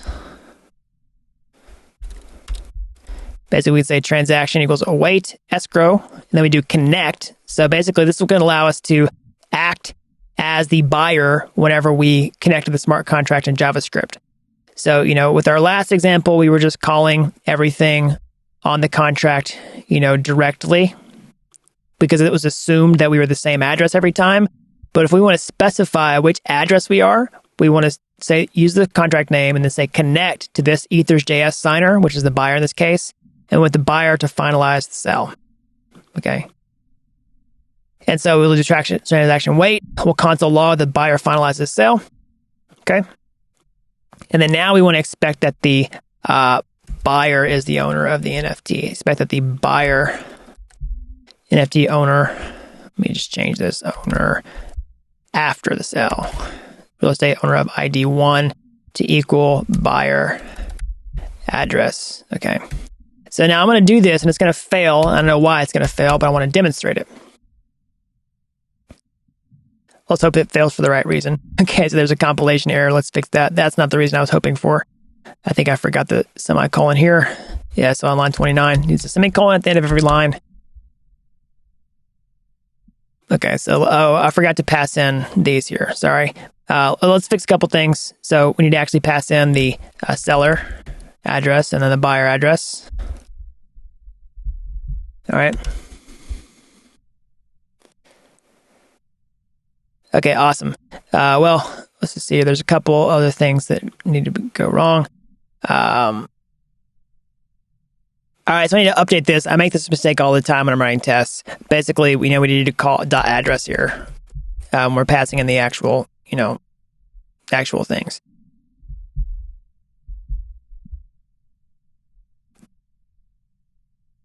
All right, so now we fixed the errors in our tests, but now we get the error that I was expecting. Okay, so I expect this to error, and this is the exact error that we got. So you can read the error message. So ERC721, transfer caller is not owner nor approved. So like I was saying before, if somebody else is going to call transfer from on your behalf, then you as the NFT owner must call approve first. So the first step we need to do in order for this escrow contract to actually facilitate the transfer of the NFT out of the seller wallet into the buyer wallet, the seller must call approve before that transfer can happen. So like right now, the smart contract's trying to take money, essentially, or trying to take value, I should say, because an NFT is not really money, but trying to take an NFT out of the wallet when the seller hasn't approved that transaction yet.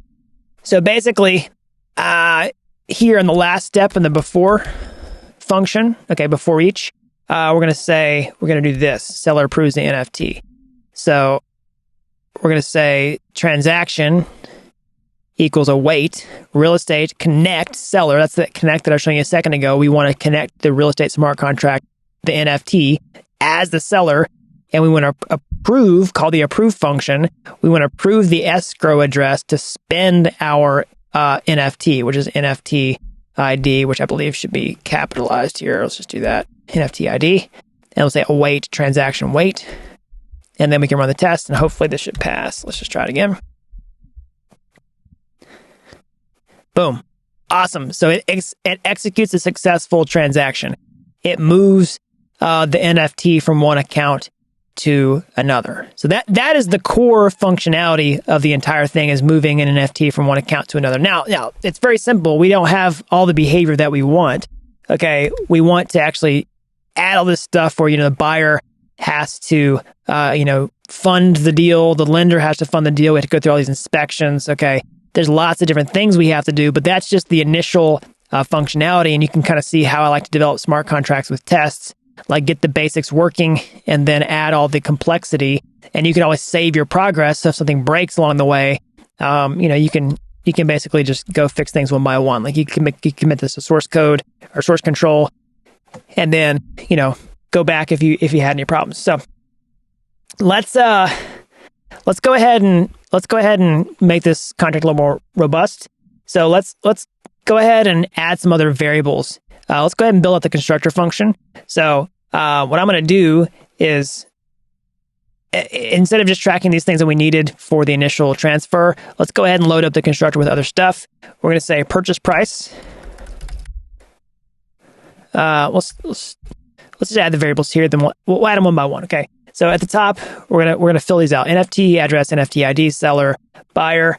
Below NFT ID, let's say uint 256 public purchase price, and then uint 256 public escrow amount. Okay, so this is the amount the property is going to sell for. This is the amount that the buyer must put down to put this in escrow. All right, and then the seller address, the buyer address. And then we're going to say address, public lender. And above that, I'll say address, public inspector.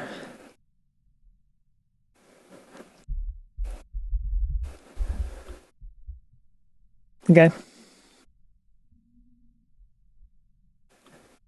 So that should be all the actors that we need for this use case. So here's the scenario. Well, actually, let's go ahead and fill these out.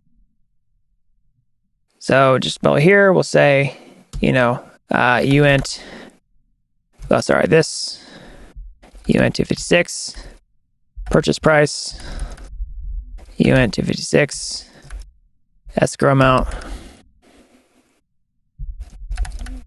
All right, and then we've got the seller, we've got the buyer, we got inspector, address, lender. Okay, and then we set these things here.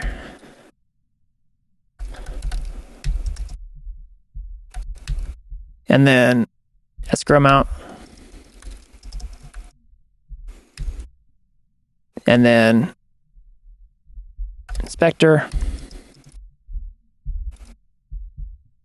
And lender. Okay. All right, so let's now add these items here to our test. So let's just say this. Let's add the inspector and the lender. Okay. And then we'll add this here. Lender to address. Okay. And then now let's talk about the purchase price. So let's make the purchase price, let's just do everything in Ether. So Ethereum, cryptocurrency, or Ether. We'll just say the purchase price is 100 Ether. We'll just do that for simple math because our hard hat accounts automatically have 10,000 Ether in them. Okay. And so let's just say 100 Ether. I know there's not many houses that you're not going to buy a luxury penthouse in New York City for 100 Ether. I get that part, but let's just use it for simple math. And then we'll say the escrow amount is like let's just say it's a 20% down payment. Now, I know this. So first of all, what I want to also model is like, this is not going to be a perfect smart contract to facilitate a real estate transaction. It's not going to be airtight. It's not going to be exactly how a real estate transaction happens. Like, we'll probably just, deposit a down payment as earnest, right? I know that's not typically what you do. You don't front the down payment until you actually do the closing. I get that part. But some things will be approximate inside of here, but this just shows you sort of what would happen in a real estate transaction, how you could model that with NFTs and also smart contracts, and you could code out a more airtight one as an exercise if you want to, or build your own project. So if we're going to do the ether amount, we can basically say pass in the ethers. I'm going to use, whenever we store ether inside the smart contract, we store it in way value. So, if we wanted to be 100 ether, we don't just pass in 100, okay? We want to do 100 followed by 18 decimal places, because way is the amount of, we don't store decimal places in smart contracts, and ether is divisible by 18 decimal places. So we store it as a whole number. When we add 18 zeros, 1, 2, 3, 4, 5, 6, 7, 8, 9, 10, 11, 12, 13, 14, 15, 16, 17, 18. And that's what 100 ether looks like at the smart contract level. And then when you pull it out, you convert it to decimal places, and then you convert it back to 100 ether. So there's a shortcut inside ethers. Okay, it's called, we can do this. We can say ethers, utils, parse units, 100, and we can say ether, and it's going to convert that for us, okay? But I also like to essentially have this in a special function that I can do in my tests. So I'll put it up here, and I'll use a tokens function, and I'll just put that inside the function so I can call tokens over and over again. And sometimes I'll do a const ether equals tokens. And so if I want to convert tokens to decimals or ether to decimals, I'll just quickly have this available, and then I can basically do this. I can say ether 100. Okay, that's going to be the purchase price. And then for the escrow amount, let's just say it's 20% down. I realize that earnest money or escrow is usually a much smaller amount, but let's just pretend it's the down payment. So we'll say ether 20. So it'll be 20% down payment for the escrow. Okay. Again, I realize it's not exactly how a real estate transaction happens, but this will be approximation just to show that how you can model this as smart contracts. So ether 100, ether 20. And now let's go ahead and see if we can still run the test. Let's just still see if it passes or if we messed anything up. Nope, still passes. Awesome. So we have updated the smart contract to include all these variables. We're successfully putting the smart contract on the blockchain with these new settings. And so let's continue building out this successful transaction. Okay, so let's find a way to check the escrow balance, all right, while we're doing the transaction. So basically, let's add a function here to get the balance. Okay, so below finalized sale, we'll create a function down here. Well, actually, first of all, before we do that, let's do the first. Let's do the first step in the transaction, which is basically if a buyer wants to put a property under contract, they need to deposit some earnest money. In this case, we're just going to make it the down payment. Again, it's not really going to be airtight, right? Like, this should really be a separate step. Let's just say the down payment is the earnest money. So we're going to take that 20 ether, okay, that we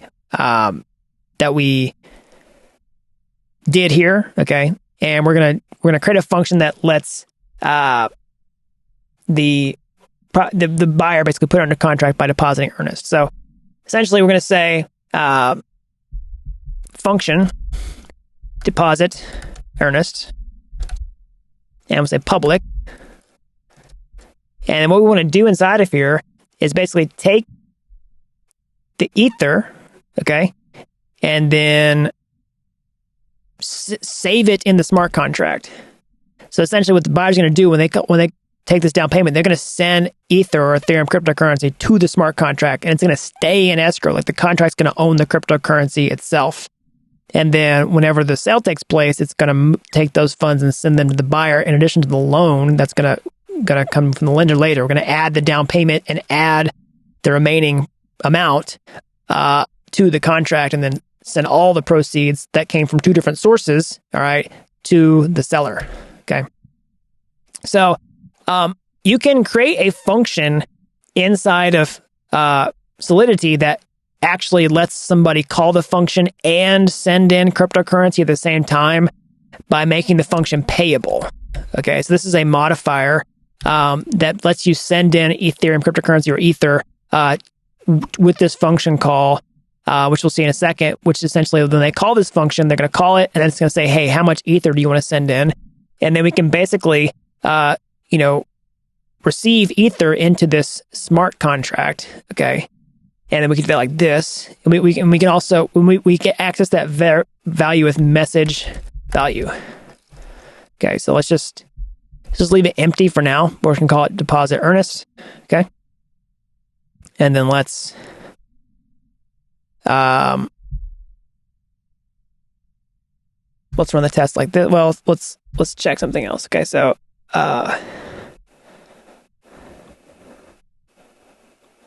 pull this over. Say buyer deposits earnest. And we can say transaction. Let's just do let transaction out here. Let's say let balance and transaction. Transaction equals await escrow. Connect buyer deposit earnest. All right, and then we can basically say value,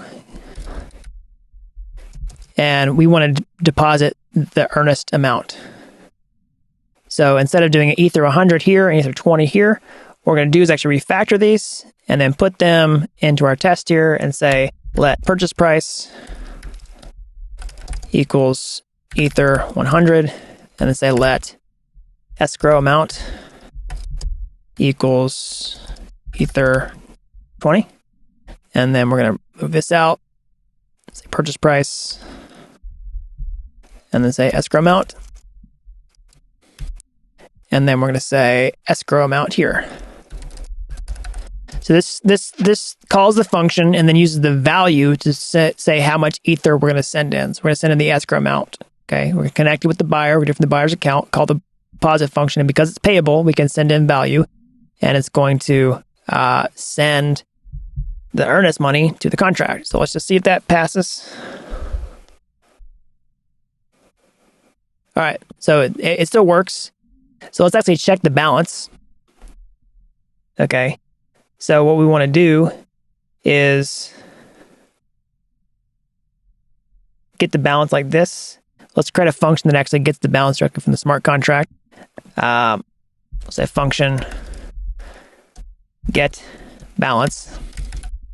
It's public view returns uint, and we'll say return address this balance. So basically, this is literally referring to the smart contract, and then address takes it and converts it into an address and returns the balance in Solidity for the Ether address. Okay. So now we can basically, let's just check the balance like this. We already set it here. And then let's just check the balance. Say check escrow balance. And we'll say balance equals 08, escrow get balance. All right, let's say console log. We'll say escrow balance. And then we're going to format it with ethers. ETH utils format ether. Okay, and then we'll actually say the balance. All right, so let's run that.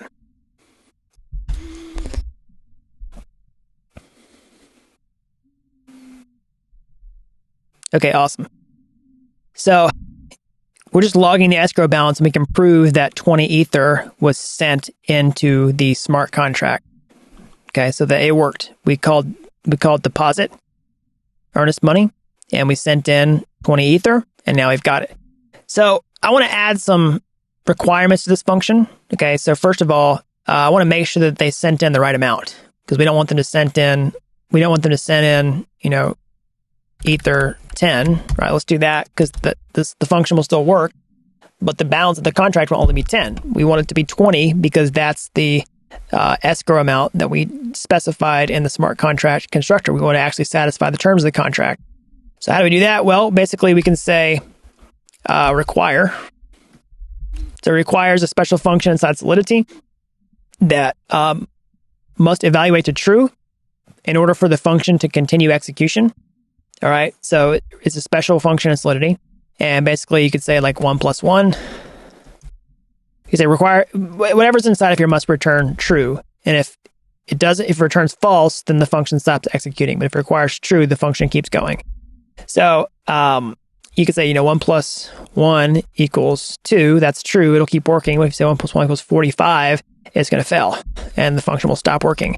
So what we can do is basically say message value is greater than or equal to the escrow amount. Okay, so message is a global keyword in Solidity. It's a global variable in Solidity, and it has a value on message. And message value is the amount of cryptocurrency or Ether that's sent in when this payable function is called. So what we're saying is whenever someone sends an Ether with this function, take that amount and then make sure it's greater than the escrow amount, which we saved here whenever we create the smart contract. So now the functions have failed because we changed our test to only send in 10 Ether. All right. Well, hold on. I didn't save it. Let's try it again. All right. So it's failing. Awesome. So let's go back to 20 and let's watch it pass. And I guess if you really wanted to, you could make sure that it's exactly equal to, but for our purposes, we're just going to say it's greater than or equal to. All right, so the other thing is we only want the buyer to, deposit the earnest money. Okay, so we could create a new requirement like this. We could say require message.sender. Okay, so message value is the amount of Ether that's sent in, but message sender is the person who's calling the function. So we could just say require message sender is equal to only buyer. Okay. And then we could try to do it from, we could try to basically deposit earnest from the seller's perspective. And now it should fail. All right, it fails. And then I can also show you that we can add a reason string. We can say only buyer can call this function. And now if I run the test again, you should see that reason string in the exception. Boom, there you go. Only buyer can call this function. So the seller's doing it. So let's make it so that works. But let me show you the next thing. I don't really want to just put two requirements in here. I want to show you how to use function modifiers. So you can create something called a modifier like this in Solidity. You can say modifier and say only buyer. Okay. And then you can basically take this require function and then take it and put it here. And then you can say payable only buyer. And then now, I'll also do one more thing here, do underscore. All right. And now what's going to happen is whenever you call this deposit earnest, it's going to add this requirement to the beginning of the function and check it before it runs everything else. Okay, so we can still see the behavior is the same.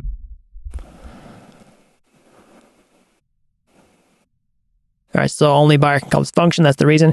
So this is really nice because that way you can add this to multiple functions if you want to without repeating yourself. And then it also cleans up your code quite a bit because you don't have extra function lines inside of here. Okay, this is a really common pattern when you're restricting who can access functions and who can't. So then this here, this underscore with a semicolon after it, it's just returning the function body. All right, so just basically execute the function after this. All right. So let's change this back to the buyer here. We're depositing earnest. And then let's do this again. All right, awesome. So it still works. So now let's do a couple other things. Let's update our test to check the escrow balance before the buyer deposits earnest. Okay, so we can just see what the status is before they deposit. So we can see it's 0, then they deposit, and then we can even say, like in the test, like say like, buyer deposits earnest, and we can make sure the transaction finishes.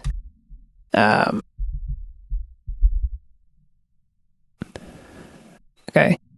So escrow balance, buyer deposits earnest money, escrow balance. You can watch basically the life cycle of the entire transaction just with the console logging statements.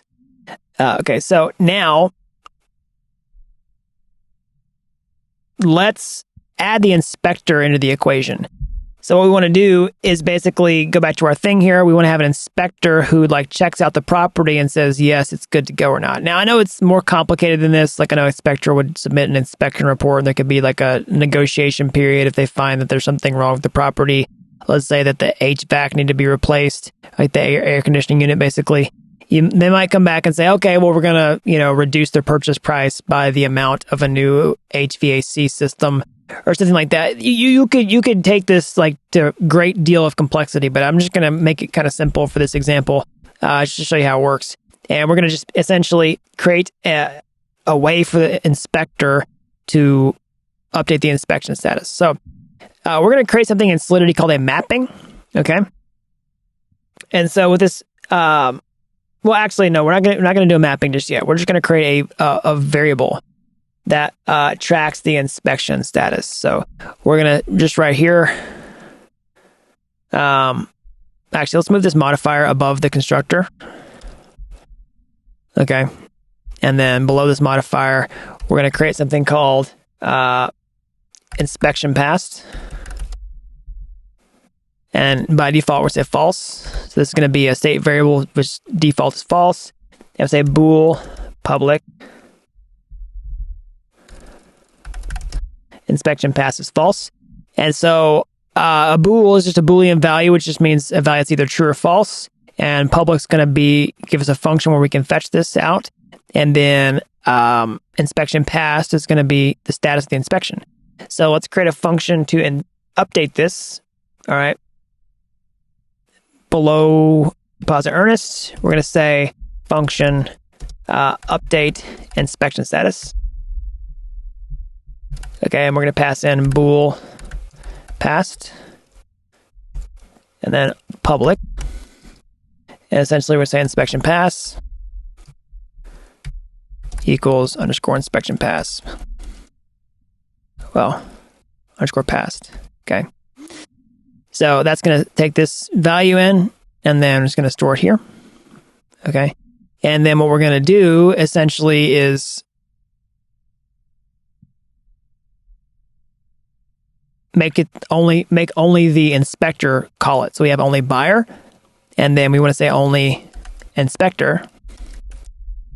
Okay. And then we can basically create a modifier that checks for only the inspector and say only inspector. Say only inspector. Can call this function. All right. We'll save that, and then we'll go over and try it in our test. And so here we're going to call the function. We're going to say, inspector update status. And then we'll basically just say, transaction equals await. Escrow connect inspector. So update inspection status is true. And then we'll just do this. Transaction wait inspector update status. Let's give ourselves some space here. Let's just make sure it still works. All right. See if the test pass. All right. So I had a typo in here. Let's just see how inspection pass.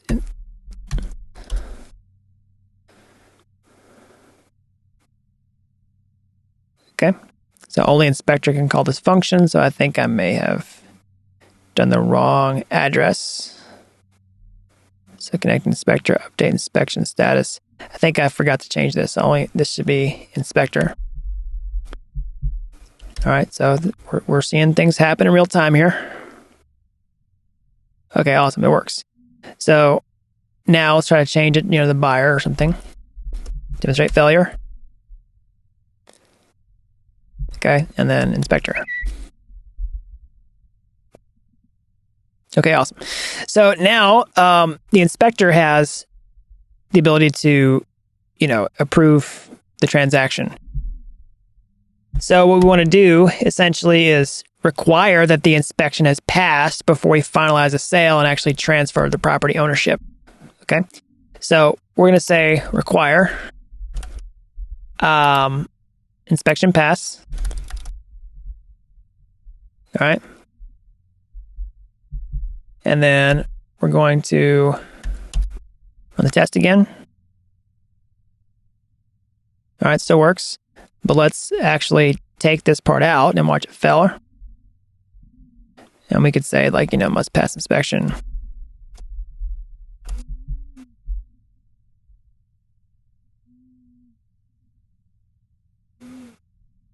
I forgot to save it, sorry.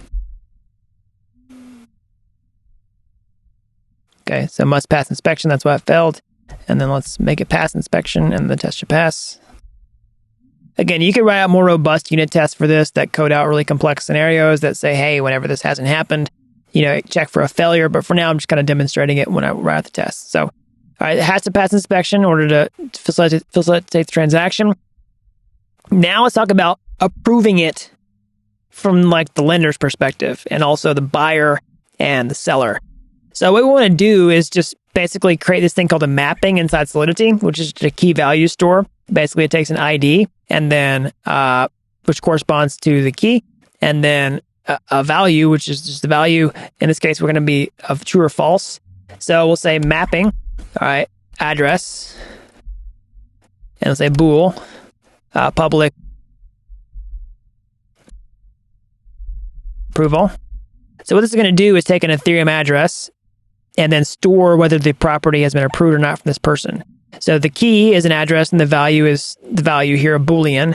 So basically, we can save this on the blockchain by passing in the address of the lender, and basically we can say, hey, the lender, when they approve it, let's save their address as the key, and then when they approve it, we'll say true is the value. But by default, it's going to be false, okay? So if we check for the approval here and they haven't approved it yet, then it will fail, okay?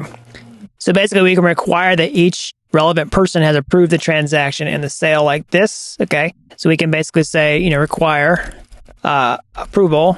We can read it out of the mapping by passing in the address of the buyer. I'm going to take these reasons out for now. Let's just take it out to make it cleaner.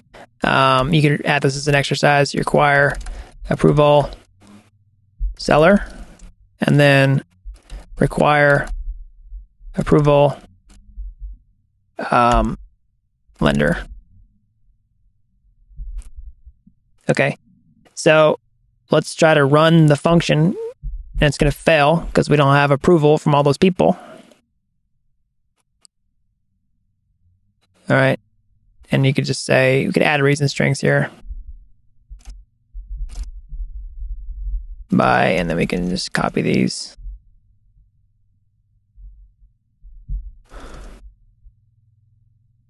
Hold on, try it again.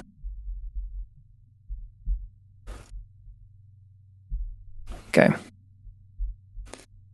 And say must pass inspection.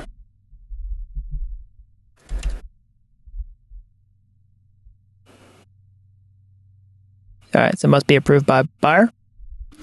So we can do that. And let's create a function to do that.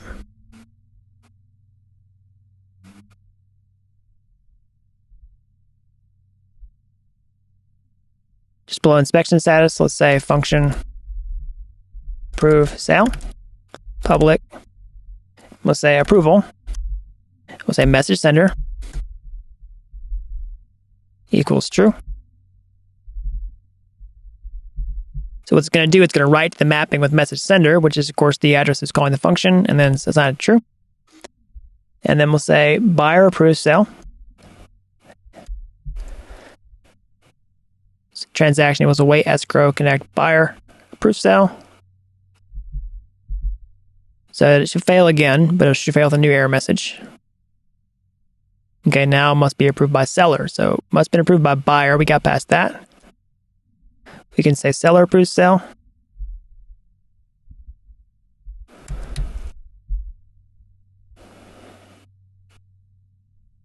All right, must be approved by lender. So now we can say lender approves sale.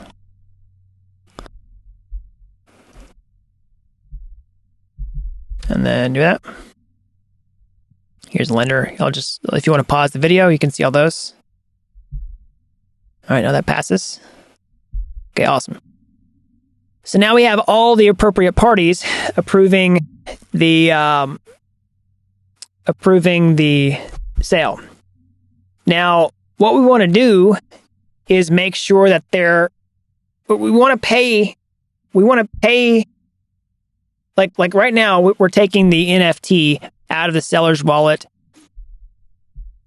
and putting it into the buyer's wallet, right? That's going to do the sale. But we also want to take funds out of this smart contract and then put them into the seller's wallet. So the buyer should get the NFT, but the seller should get the funds. And right now, the buyer's deposited a down payment as earnest money. I know that's not really how it works in the real world, but let's just bear with me here. We got the down payment in the smart contract. Now we want the lender to send in the remaining 80% or 80 Ether, which is going to be the loan amount. And then all those proceeds are going to go to the seller. Okay. So, first of all, before we can actually facilitate the transfer, let's make sure that the contract balance is enough. So we can say require address this balance is greater than or equal to the purchase price. All right. Say must have enough Ether for sale. Okay, let's do the again. It should fail this time because the lender has not deposited funds into the smart contract. Okay, so must have enough Ether for sale. So now before the lender approves the sale, let's actually send in Ether to the smart contract. So we can do like this. We can say lender funds the sale. Say transaction equals await lender send transaction, and then say to escrow address, and then value Ether 80. That's the remaining amount. So the purchase price is 100 Ether. The buyer has deposited 20% down payment. The lender's funding 80% loan to value. So they send in 80 Ether to the contract, and then it transfers. So this lender send transaction, this is just something that comes with Ethers.js to send Ether from one account to another. And then you provide the transaction details, which is the recipient, which is the smart contract address for the escrow, and then the value, which is how much Ether you want to send. This is 80 Ether. Okay, so now we should, once the lender has sent in the funds and approved the sale, we should see something working here, but now let's just see here.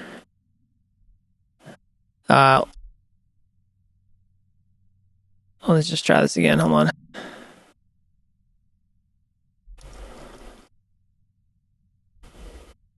Oh, I see what's wrong. They're trying to send funds to the smart contract, but I can't do it yet. Okay. So why? So in order for a smart contract to receive funds, it has to have this thing called a receive function. So right here, we're going to say receive.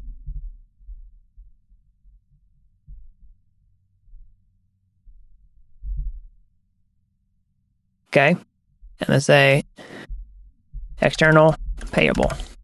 So this is really just an empty function that lets the smart contract receive funds, and you could execute business logic inside of here that you want to do whenever somebody sends each of the smart contract. But by default, you shouldn't be able to do this in Solidity version 0.8 because we don't want somebody to accidentally send funds to a smart contract unless they explicitly want that to happen. So if you want the contract to just receive Ether, you have to have this receive function. If you want to add extra business logic inside of there whenever the Ether is received, you can do that. But for now, we're just going to leave it blank.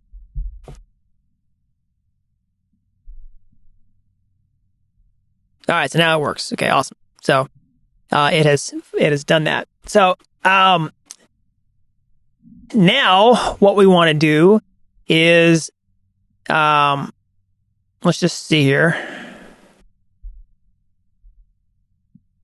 The last thing we really want to do to make this work is transfer the funds to the buyer. Okay, so we can do that like this. We can basically say, I'm just going to put this in here, make it fast and explain it.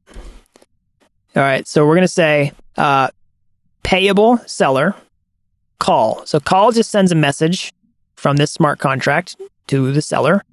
And then when we say call with value, basically we're going to take the entire balance of this smart contract, however much money's in here, and then send it to the seller with an empty message string. All it's going to do is just send Ether when we do it, calling a message. And it sends it to the seller from this smart contract, and then it returns the success value of that, and we will require that that was a successful transfer before we continue on, transferring the ownership. Okay, so let's just say that, make sure that the test still passes. Okay, and then we finalize the sale.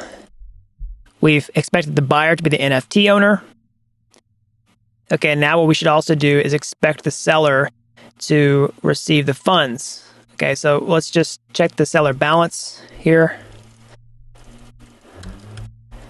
Okay, we're not going to actually do a test yet. We're just going to console log it. Basically, we're just going to say await Ether's provider get balance. That's how you check the balance in Ethers. You just do Ether's provider get balance, the seller address, and then, we're going to parse that and see what it is. So the seller balance is this. All right, so it looks like I didn't save the file properly, so I saved it and reran it, and here's what the seller balance is. So the seller received 100 Ether, right? So it's really hard to be specific in exactly how much Ether they're going to have, because, they have to pay gas fees and they have to do some transactions, and they start out with like 10,000 Ether. So it's hard to figure out exactly how much they're going to have, because if you change this code, the gas cost might change, blah, blah, blah, blah, blah. So what we're going to do is just see that it's greater than a certain amount. So you can do that like this. Basically, we're just going to say, expect balance, which of the seller here to be above. So that's what you can do with Chai, and say Ether. So this much, okay? So it should be above this much, which basically assures that they received 100 Ether. Okay, awesome. It works. Now, that's a complete smart contract that models this real estate transaction. Now, this is not a complete, airtight solution. Of course, this is just an example of how you could use NFTs to model real estate and facilitate a, transfer process from one account to another, okay? Well, you could also do things like cancel the sale. All right. So what happens if, a buyer got in there and wanted to cancel? I can add some hints inside of there, of what to do. So for finalized sale, you can do something like cancel sale, where you could say if the inspection's passed, then, the buyer gets the money, or, the seller gets the money if the inspection's passed. You can handle edge cases. You can add a lot of tests inside of there. But that's just something to get you started. And you get this benefit of seeing how smart contracts talk to one another, how to use libraries, how to use interfaces, how to use payable functions, modifiers. You learn a lot about Solidity throughout this process. So I'll stop this section here, and let's move on to the next one. All right, so now let's get into coding out a real-world DeFi example with flash loans. Okay, so what are flash loans? Well, basically, this is a technique where, as a developer, you can borrow millions of dollars in cryptocurrency with zero money down as long as you pay it back in the same transaction. And, why would you want to do that? Well, people do this all the time for things like arbitrage trading on cryptocurrency exchanges. Okay, so I'll show you an example of what, a flash loan transaction might look like. You might have a flash loan provider here, it says flash loan pool, that holds some cryptocurrency tokens in it. And then basically you can create your own smart contract that takes out those flash loans and buys cryptocurrency on one exchange and sells it on a different exchange for a profit, and then returns the funds back to the flash loan pool, and then you pocket the difference. So I'll show you an example. Aave is an application that provides flash loans in their platform. Okay. And so what does Aave do? So Aave is a money market account. It's a savings and lending application where it's kind of like a bank where you can deposit cryptocurrency on one side and take out loans on the other. That's their primary function, but they also essentially let you take out flash loans for a small fee. Okay. So what you can do here, how this works is you have this smart contract called a liquidity pool, and you have all these people who are providing funds to make Aave work, who are earning passive income whenever they deposit cryptocurrency into this pool. And this pool can be repurposed to take out flash loans where you have access to all this money for an instant on the blockchain, and then you can do stuff with it. As long as you pay back the final amount in the same transaction, then the transaction will succeed. And if it doesn't succeed, then it'll fail. Okay, so here's the flash loan pool. This is powered by the application where you can take out flash loans. And then here's a token contract. So we're going to do this with ERC20 tokens. So ERC20 tokens, ERC20 is just a standard that describes how cryptocurrencies should work that are powered by smart contracts on Ethereum, so that they are compatible in DeFi, in wallets, on exchanges, all that type of stuff. We looked at the ERC721 standard in the last video, but we're going to use the ERC20 standard in this video for fungible tokens. All right. Yeah, you can see examples here, like transfer is how you send tokens. You have to approve tokens before you can send them. Name, symbol, decimals, all that type of stuff. We'll revisit this whenever we are actually interacting with the tokens for the flash loans themselves. So we'll have a token smart contract. We'll have a flash loan pool smart contract. And then in order to do flash loans, we have to code out multiple steps.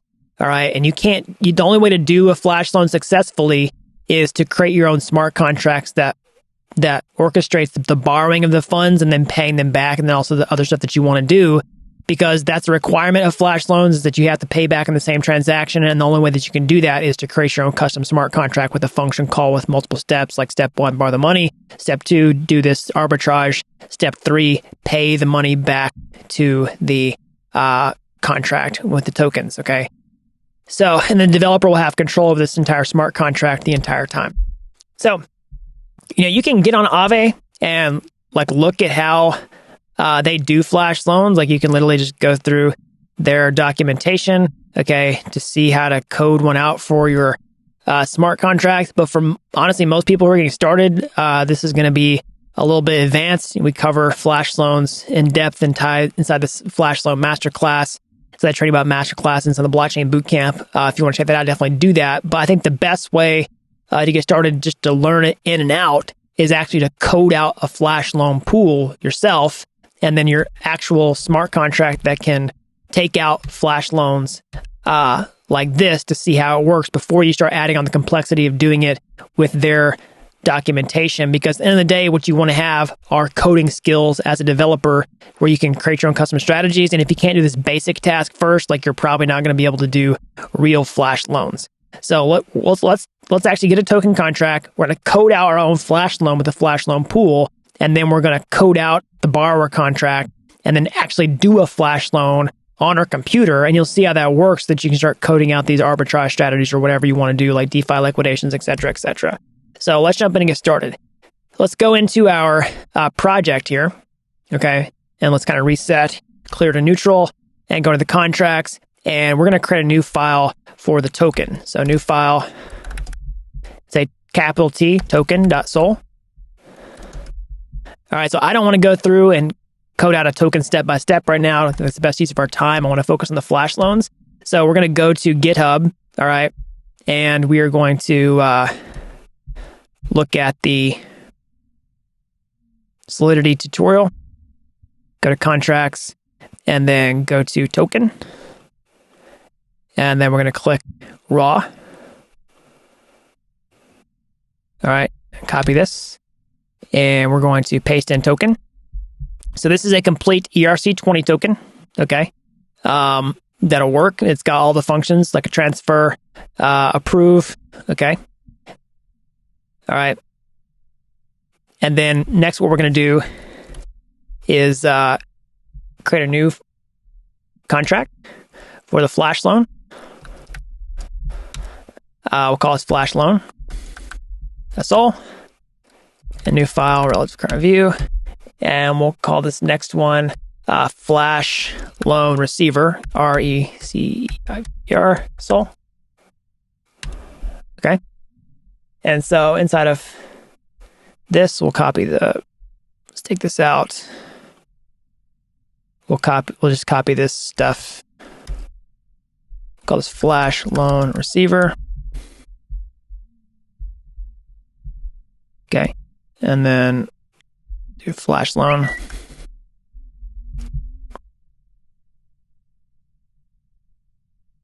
Okay. And then we'll create a test for the flash loan as well. So we'll copy the real estate. We'll say flash loan. That just sol. Sorry. Do.js. I'm full of typos today. Guess we're gonna write stuff in Haskell. There we go. Awesome. Now it's in JavaScript. So let's take the skeleton from the real estate contract. Let's just take the essentials. Let's put this over here. And for the flash loan test, let's import update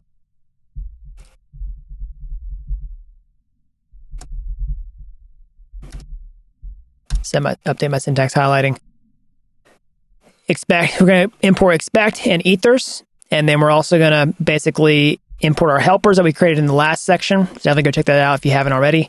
I'm not going to re-explain everything. Try to make this tutorial series kind of cumulative. And then we're going to say describe flash loan. All right. And then basically we're going to have before each.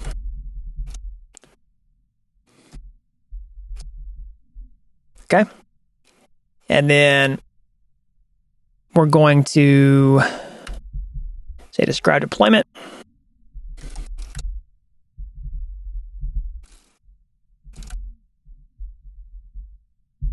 Okay. We'll add some examples in here. Say it works for now.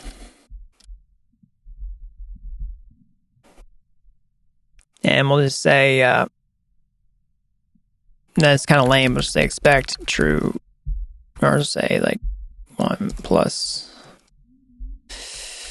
2 equal 2. All right, now it's kind of stupid, but let's just get the test suite set up. So I don't want to run the entire test suite, so let's run flash loan.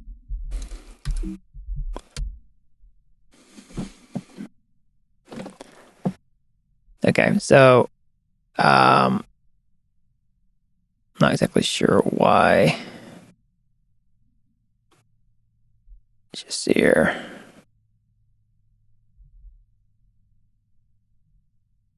All right, it's that little error from the last section. For some reason, I had a variable name that had too many S's. I think I saved the file and accidentally edited a file from the last tutorial.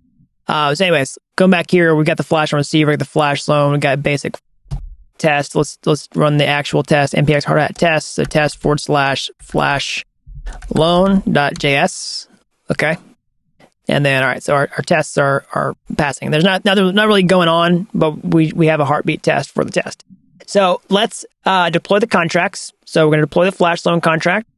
We're going to say, const flash loan. Just collapse our file browser here. Flash loan is equal to wait ethers contract factory, get flash loan. Okay. We're going to say flash loan receiver, await ethers, get contract factory, flash loan receiver. And then also token is equal to token equals await ethers, get contract factory, token. Okay. So we'll just say this is load accounts. And if you skipped ahead to the flash loan section without watching the previous sections because you wanted to learn about flash loans, definitely go check out the previous sections because I'm not going to re-explain everything that I did in the previous sections because I want to do this for the sake of time for everybody who watched this tutorial cumulatively. So let's just run the test again, make sure we're all good. It actually imports the contracts. Okay, so we got an issue here. This needs to be async.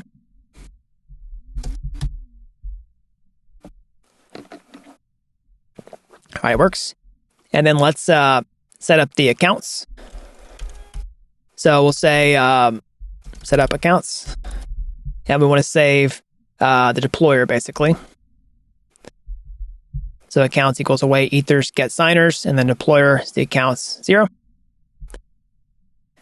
Okay, so now what we want to do is actually deploy the token to the blockchain itself. Okay, so we can see token.sol. This token has a name, symbol, and decimals, okay? And we can set the name, symbol, and total supply in the constructor function. Basically, it's when we create a new token, we can say what we want the name to be, what we want the symbol to be, and what we want the total supply to be. So what we're going to do is create a new token called the Dapp token. That's sort of the canonical fake cryptocurrency that I use for most of my tutorials. It's like the Dapp University token, basically. So basically, we'll do that like this. We'll say token equals await token.deploy. And we'll say Dapp University. And then I'll say Dapp. And I'll say 1 million. 1, 2, 3, 4, 5, 6. We're going to deploy 1 million tokens. And it will create 1 million tokens whenever we put it on the blockchain. And it will assign them to the deployer. Okay. So, yeah, that'll deploy the token. So let's just do it. Let's make sure it still works. Okay. And next we can deploy the flash loan pool. And what we want the flash loan pool to do, first and foremost, is store the token address. So basically, we can create a constructor inside of here. Address, token address, public. And we want to make sure, let's just save the token. Say token, public token. All right. And then we want to say token equals token dot token address. Okay. And then we want to import the token as well. So just above this, we'll say import dot / token. That's all. So it's going to take token out of the current directory and import into flash loan, and then save the token address into the contract like this. So we can save a contract like this. Okay, so now what we want to do is deploy the flash loan pool. We'll say deploy token. And then we'll say deploy pool, deploy flash loan pool. Okay. Say flash loan equals await flash loan deploy token address. All right. So let's just do that, make sure it works. Okay. Still working here. All right, we don't really need public on this. Let's just take it off.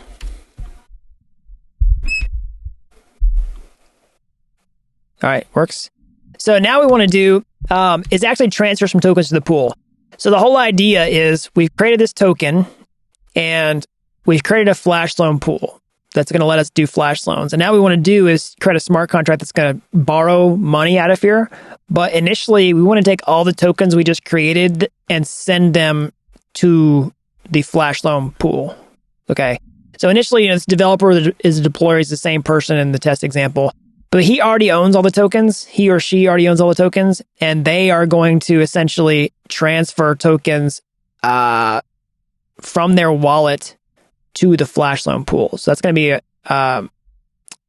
they're going to do that. So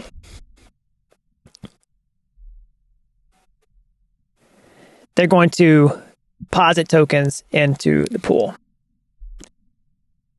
So what we're going to do is actually create a special function to deposit the tokens.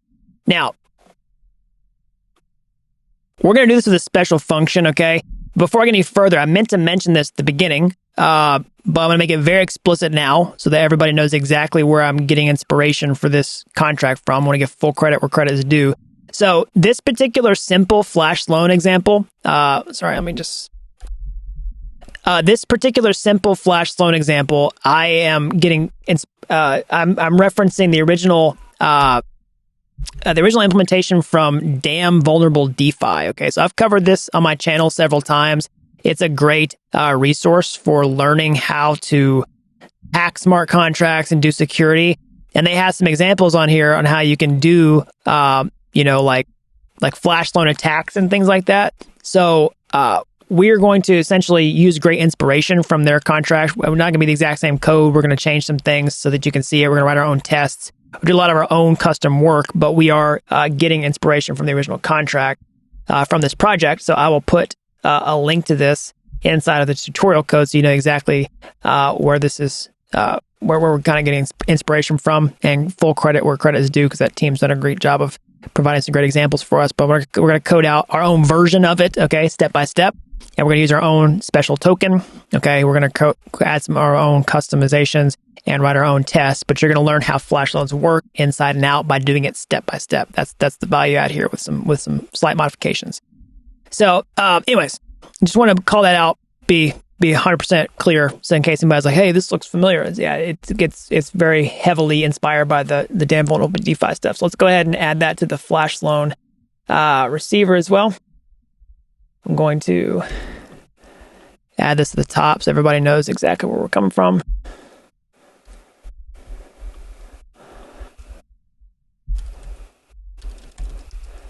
Let's make this a little cleaner to read. Okay, awesome. So let's talk about how to deposit tokens. So what we're going to do essentially is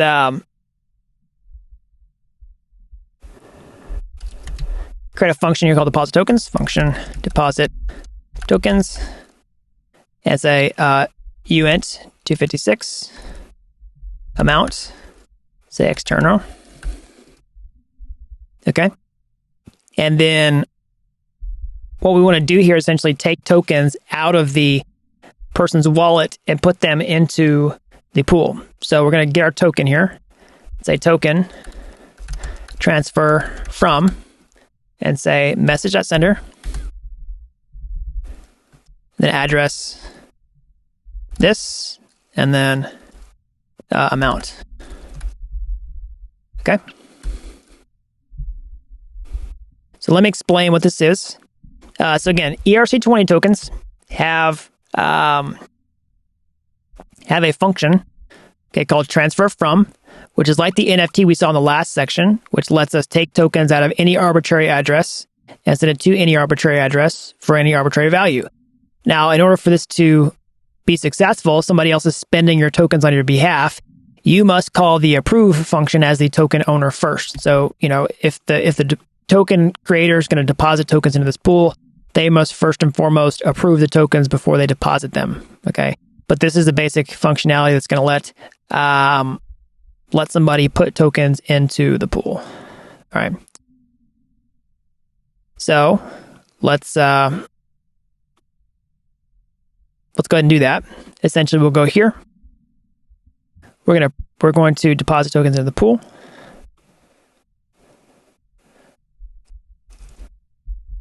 We'll say transaction equals await flash loan, connect, employer, deposit tokens. And then let's pass in, let's use our tokens helper, and let's do all the tokens. So we'll do 1,000,000. Okay. And then let's say,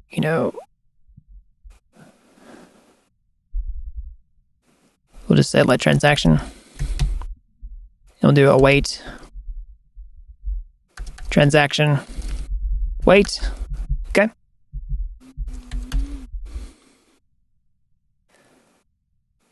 It's going to fail.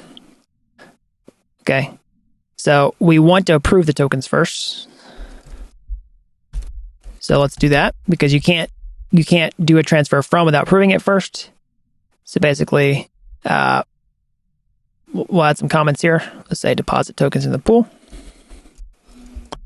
But we also want to call approve first.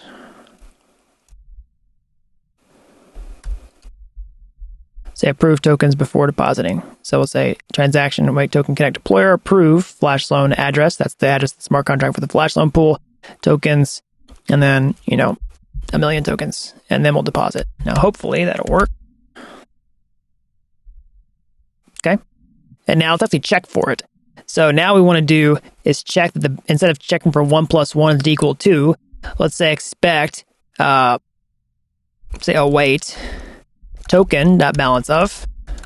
This is how we check the balance of the pool. So we say flash loan address, and we say 2 equal tokens 1 million. All right. Now let's see if the, okay, so I got a little problem here.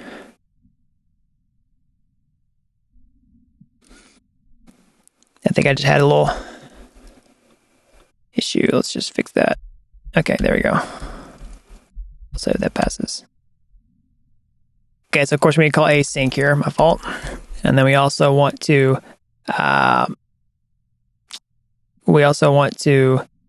update this, and it just works, but let's do this. Send token to the flash loan pool contract. Let's try that again. Hopefully we fixed everything here. All right. Yeah, awesome. So it sends tokens to the flash loan pool contract. We verify that we now have funds in here to borrow. Because that's the first thing we want to do is make sure that, make sure we have money to actually do a flash loan with. So the first thing is depositing tokens into the pool. Okay. So first of all, let's add some extra stuff here. Let's add a requirement. Just say we require that the amount is greater than 0, that they must deposit at least 1 token whenever they're depositing funds. Okay. So we can run our test, make sure it still passes. You could, as an exercise, code out test to check for this specific thing. Let's do amount underscore here. But for now, we're just gonna test the simple solution. Okay, and then also, whenever we are doing the constructor function, we can leave that out for now. This would be good enough for now. Okay. So the next thing we want to do inside deposit tokens is track the pool balance. So we can add a state variable here. Okay, we can say below token. We can say unsigned integer 256 public pool balance. Okay, and then we could say pool balance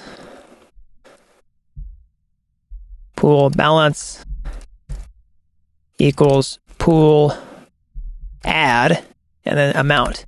Now, what I want to do with add is I want to use a library called SafeMath. So we talked about OpenZeppelin before. Okay, OpenZeppelin's a library that we use to create NFTs, right, from scratch, or other Solidity libraries off the shelf. But OpenZeppelin also has a library that's really helpful called SafeMath that will help us do math safely inside of Solidity, protect from overflow and common math errors that you get with Solidity smart contracts. So we can import the OpenZeppelin SafeMath library like this, okay? And then we can, at the top of our file, basically say, using SafeMath for uint 256. So on any unsigned integer 256 bits in a uint, we can have the SafeMath functions, and that's what we're going to do here with add. So let's just do our test again, make sure it still works. Okay, so I'm going to do underscore amount here.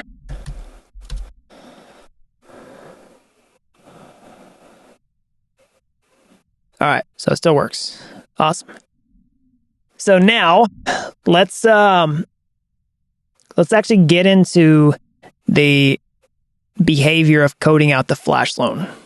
Okay, so what we're going to do here is we're going to say function flash loan, and we're going to say uint 256 borrow amount. It's external. Okay, and we're actually going to code out, the flash loan inside of here, in a second. For now, we're just going to create a placeholder for that function. Okay, so we'll do that, and then now we need to go ahead and deploy the other smart contract. So we want to so in order to do the flash loan, we need somebody to take it out, and so in order to write that test, we need to actually go inside of here and create this borrower contract that's going to take out the flash loan. So we have all these 3 contracts in the network. This one has all the behavior it needs. This one has some of the behavior, but now we're going to code this contract that actually takes out the loan. So that's what we have here, flash loan receiver, but doesn't do anything yet. All right. So we need to put it on the network. So in the last line of our deployment steps, we'll say deploy flash loan receiver. Okay. And then we'll say basically, let's save some of these contracts as variables here. So, here, let's do let token flash loan receiver, let deployer. Okay. And then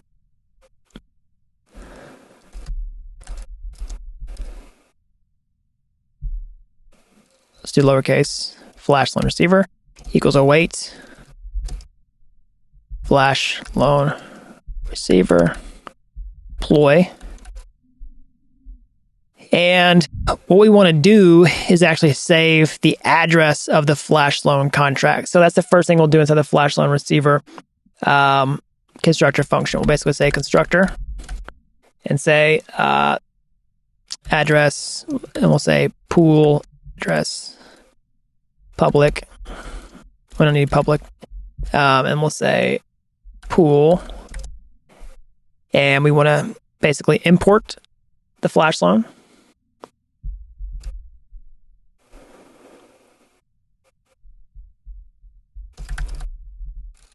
Okay. And we want to say flash loan and then pool address. Okay. And then we want to store the flash loan here. And then we also want to go ahead and create the owner of the smart contract with the address of the person who deployed the contract. Say owner equals message.sender. So what we want to do is say that only the developer who created the smart contract can call these special functions, because it's going to be like their special trading contract or something like that. And we don't want somebody else to take flash loans on our behalf. So message sender, of course, is the person who called this function. So the developer who created it and put it on the network, we're going to track that with message sender. We're going to save their address as the owner inside the smart contract like this. And then we'll save the smart contract for the flash loan pool here inside pool. Okay. And so what we're going to do is, well, first let's just do that. Let's just put the contract on the network. But we need to deploy it with the flash loan address and the constructor function. Okay.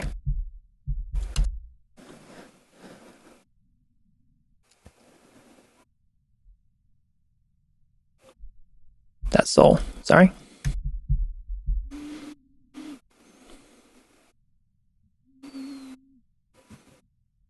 All right, so it's still working. So now let's describe borrowing funds.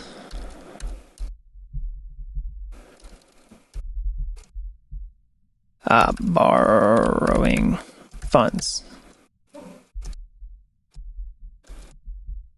Okay, so we'll say it borrows funds from the pool. Sync. All right. And then basically right here, we'll say let amount equals tokens 100. Okay. And then, well, let's not do that just yet. Let's just do, let's create a function to actually take out the flash loan first, because we got to figure out what function we want to call. So we have, the flash loan placeholder function inside of the flash loan contract, the flash loan pool. And then we have the flash loan receiver with we have to create the ability to call this flash loan function, and we're going to code out the logic for it, but we need somebody else to call it because we can't really call it externally with the regular address. It has to be called from another smart contract in order to work. So we're going to have a function here called execute flash loan. Okay. And we're going to say uint amount. This is the amount of tokens you want to borrow. It's external.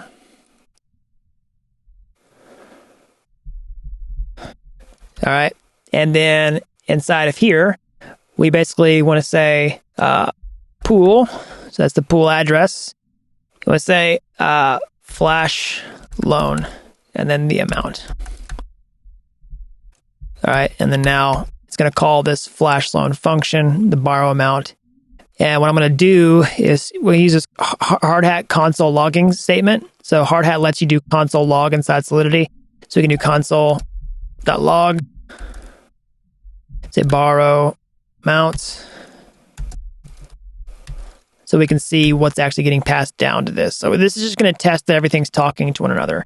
So essentially we can just say let amount equals tokens 100. When we can see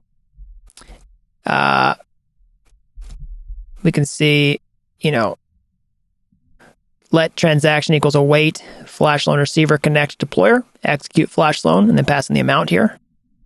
And then we can wait for that to finish. Okay. So let's just see if it works. It's not actual flash loan yet. We're just seeing the functions work. Okay, awesome. So they're talking to one another, all right? And you can see that our console log is working inside Solidity, so we can actually pass in the amount that's getting passed through each function. And we're seeing the amount of tokens that are actually getting passed around right here. So everything's talking to one another. It doesn't work yet, but it's wired up. So let's take out this console logging statement and then actually work on the flash loan functionality. But really quickly, one more thing I want to do is make sure that only the owner can call this function. Okay, so inside of the flash loan receiver, let's say require message sender is equal to the owner. So only owner can execute flash loan. All right, so we'll save that and then do this. All right, so if we did it with some other account, it would fail. I'll let you test it out as an exercise, but we do want to restrict who can call this function. Okay. So now let's actually start coding out the flash loan functionality. All right, so the heart and soul of the flash loan functionality, right, is going to be basically send tokens to receiver, okay, and then get paid back, and then ensure loan paid back. Because basically that's how it works. You loan them the money, that's sending tokens to the receiver, and then getting paid back is the sender basically sending you the money back, and then ensure the loan paid back. So, basically what we can do, let's work on this one piece at a time. Let's talk about sending tokens to the receiver.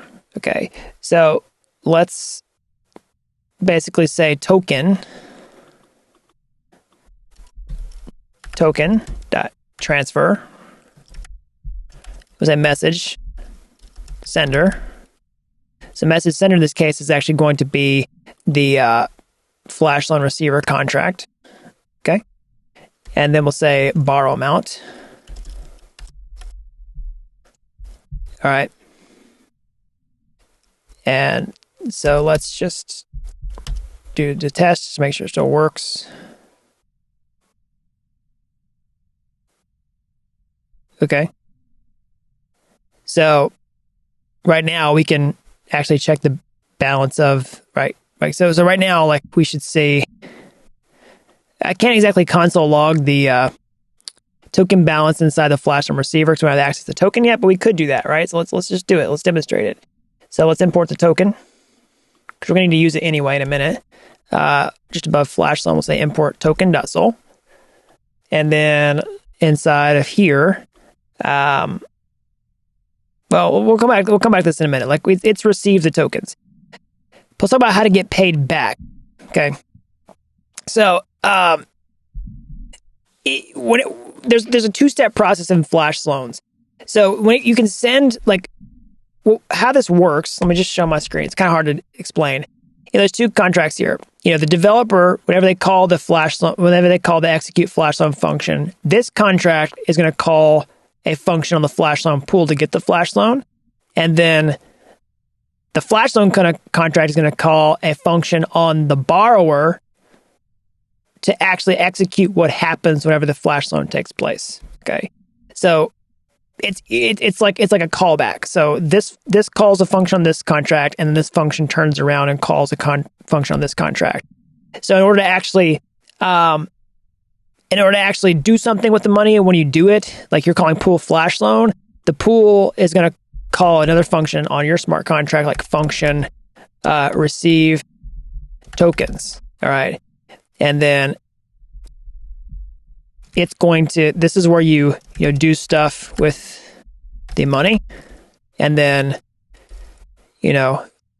return funds to pool. Okay. This is where you receive the loan and do stuff with it and then pay the money back. And so what happens is, after it sends the tokens with transfer, it's going to essentially call this function like this. So you're going to say flash loan, but you need to call this receive tokens on the receiver. Okay. So now instead of just importing the receiver in here, we could have a generic receiver and say that all receivers must implement this interface. We talked about interfaces in the last section. Definitely go check out that if you haven't already. Again, if you just skipped ahead to look about how to do flash loans, make sure you watch the last couple of videos because they're going to explain everything that I'm not covering in depth in this section. So we can use an interface and say that anybody who takes a flash loan out of this smart contract must implement this receive tokens function, and it must accept two arguments: the token address and then the amount. Okay. And that must be an external function that we can call. So basically we're going to say, I receiver. Okay. And then we're going to say message sender, which is the contract who's calling the flash loan. Okay. Say receive tokens, and we're going to say address token. This is going to coerce the token state variable, which is currently a smart contract, to an address value itself. And then we're going to say the borrow amount. Okay. And then I'll just say use loan, get paid back. Kind of all in one go here. And the flash and receiver is going to actually have this function called. So it's going to accept a couple different arguments here. It's going to say address, token address, and then uint 56 amount. Okay. And so what we're going to do is just do console log with hard hat, because we've imported that into our thing here. We're going to log the, let's do this. Say amount.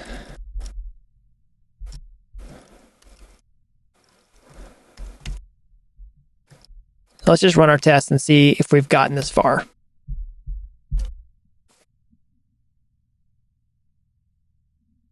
See if it passes. Okay, so it's working, right? So what's happening is, we've called flash loan, execute flash loan. It's called flash loan inside this contract to the flash loan pool, which is called this. It's sent tokens to the receiver, and now it's called the receiver's receive tokens function, which is its callback function, where it lets them actually do stuff with the money, and then they'll return the money to the pool. Okay, right now all we're doing is using console log with hard hat to show the values that are passed in. Let's actually get the let's do let's say token. Let's log our, let's do another console log here to see if we actually have the funds. Okay, so we can say console log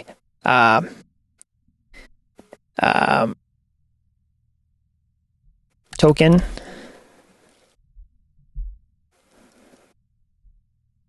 let's just do this. Token, we'll say token address, balance of, and we'll say amount, or a balance of, address this. And let's just log that with hard hat. See what it says. And let's just make sure that we can actually read the balance inside the loan. Okay, so yeah, we actually have the funds here. So token address, balance of, address this, all right, is equal to this. Okay. So now we have the money. We have the money. And so we could even have a requirement inside of here. We could say require token address balance of this is equal to the amount. And if it fails, you can say failed to get loan.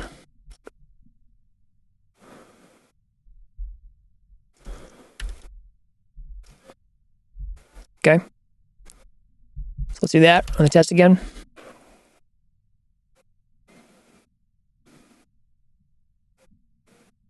Okay. Let's take out this console logging statement.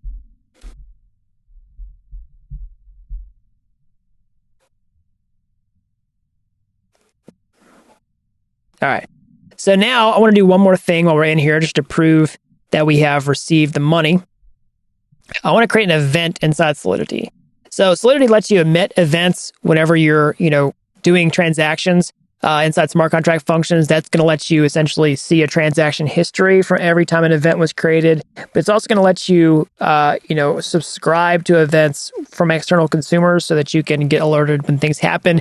You can also test that things happen inside your contracts a lot more easily with events. So we're going to create an event inside Solidity like this. We'll say event loan received. Okay. And then we're going to give it some arguments. We'll say address token and then uint 256 amount. Okay. And then we'll just say we can emit the event like this. Emit loan received, token address, and then amount. Let's do the underscores here. Move this over.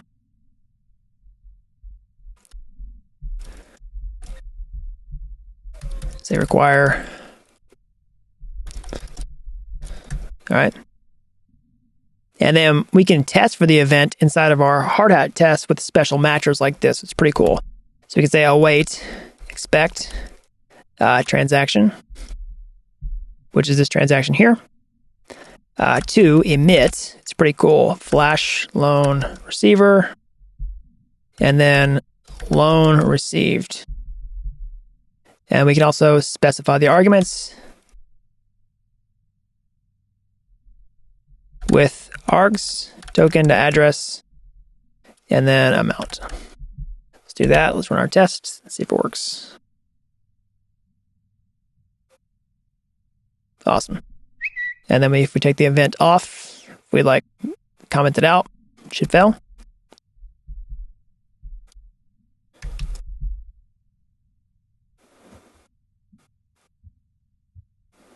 Yep, fails. And turn the event back on, and it works.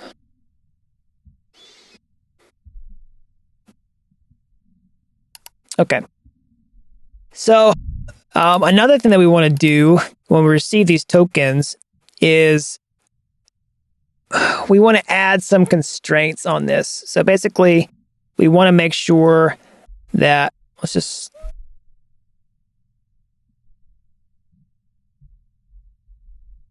reorder this stuff or do stuff with the money here.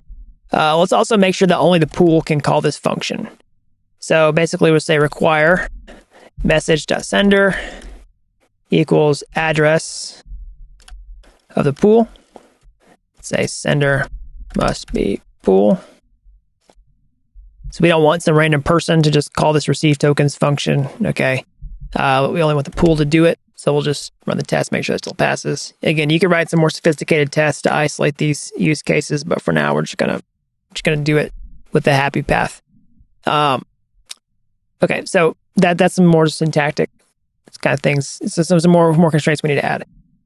All right, so let's go back to the flash loan contract and add some more requirements here. So basically, let's add a basic requirement that require borrow amount is greater than 0. We don't only want, must borrow at least 1 token. Just like we must deposit at least 1 token, must also borrow at least 1 token. Okay, so now we want to, make sure that the the whole point of the flash loan is that when we send the money to the contract, that they pay us back, or else the transaction is unsuccessful. Okay, so we can track all that stuff inside the flash loan contract like this. Let's say UINT 256 balance before is equal to token balance of address this. So we're just getting token, calling the balance of function, passing in the address of this smart contract. That's what this stands for. We're converting it to address. So balance before. And we want to make sure that you're not trying to borrow too many tokens. So we can say require balance before is greater than or equal to borrow amount. Say not enough tokens in pool. Okay, save this. All right, so borrow amount is underscored here.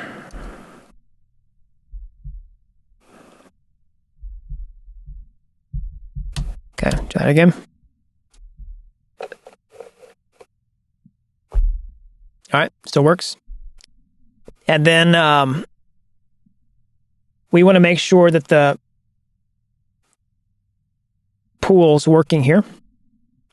So we want to ensure that this works. So we'll say pool balance equals pool balance before. Okay, so that we're in sync. All right. And then we will say token transfer, message sender, borrow amount. Okay. Let's just make sure it's still working here.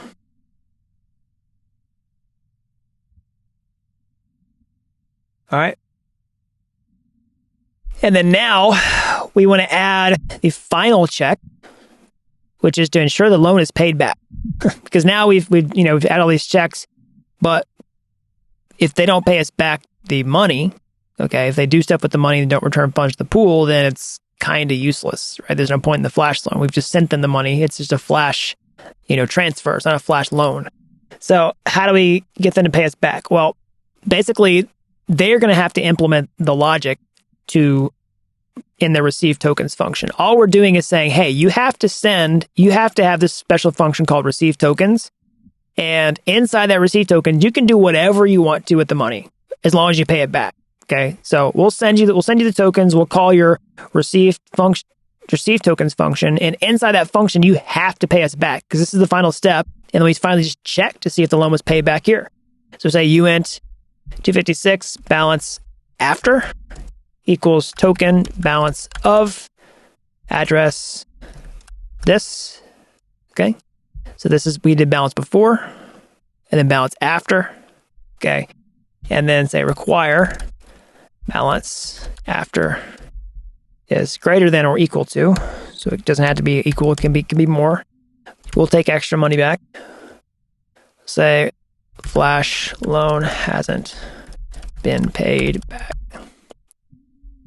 So now we should run the test and it should fail because they haven't actually paid us the money back. Okay. All right. So I forgot to do the address balance before. Sorry. Balance after is greater than or equal to balance before.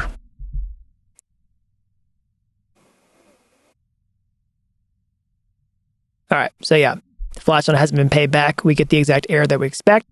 So now inside of the flash loan receiver, we need to actually return the funds to the pool, because it's not going to work. That's the whole point of a flash loan. The flash loan failed because we didn't pay the money back. That's the whole beauty of them, is you can't lose the money if you try to borrow it. And then basically require token address, transfer, message sender, amount. So we're going to send them back. We're going to add to require here. And then if it doesn't work, we're just going to say transfer of tokens failed. So I'll scoot this over so you can see that fully. Okay.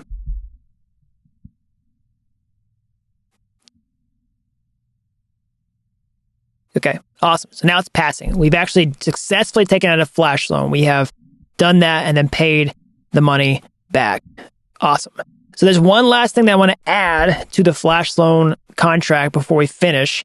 This contract is vulnerable to reentrancy. And remember, I was talking earlier that we're taking heavy inspiration from the damn vulnerable DeFi contract. I put the links in here for full credit. You know what I mean? So in that, the whole point is to show you how to,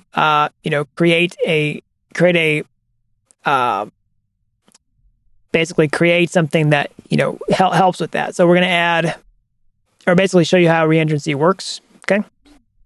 So we are going to add a non-reentrant, a reentrancy guard from Open Zeppelin. So we can basically import that like this. And if you don't understand reentrancy, we're going to do it. We're going to cover reentrancy in the next section on on hacking smart contracts. Okay, so that's going to be the next section. So we'll revisit this and talk about reentrancy, why it's important, and how to protect yourself. But for now, basically, we're just going to say flash loan is reentrancy guard, and then we say external. Non-reentrant, external non-reentrant. All right, let's just do it again.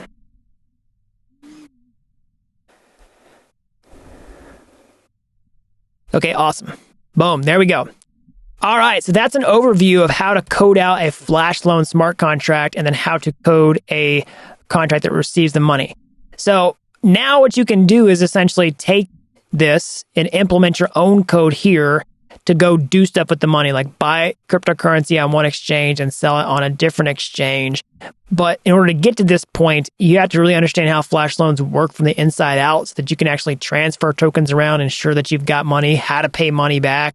And this is a simple flash loan example, which is a great prerequisite to understanding how to do like real world flash loans if you're going to interface with a protocol like Aave and then go through their documentation on how to set up flash loans with their developer documentation. So once you have gone through what I've just shown you, it's going to be a lot easier for you to actually understand how to implement your own contracts. Because if you don't know how to make smart contracts talk to one another, if you don't know how to like pay tokens around how tokens work, you're going to get completely in over your head. But after you have, gone through this primer on flash loans in this particular installment of this tutorial series, you're going to be way better equipped to actually use their flash loans or somebody else's.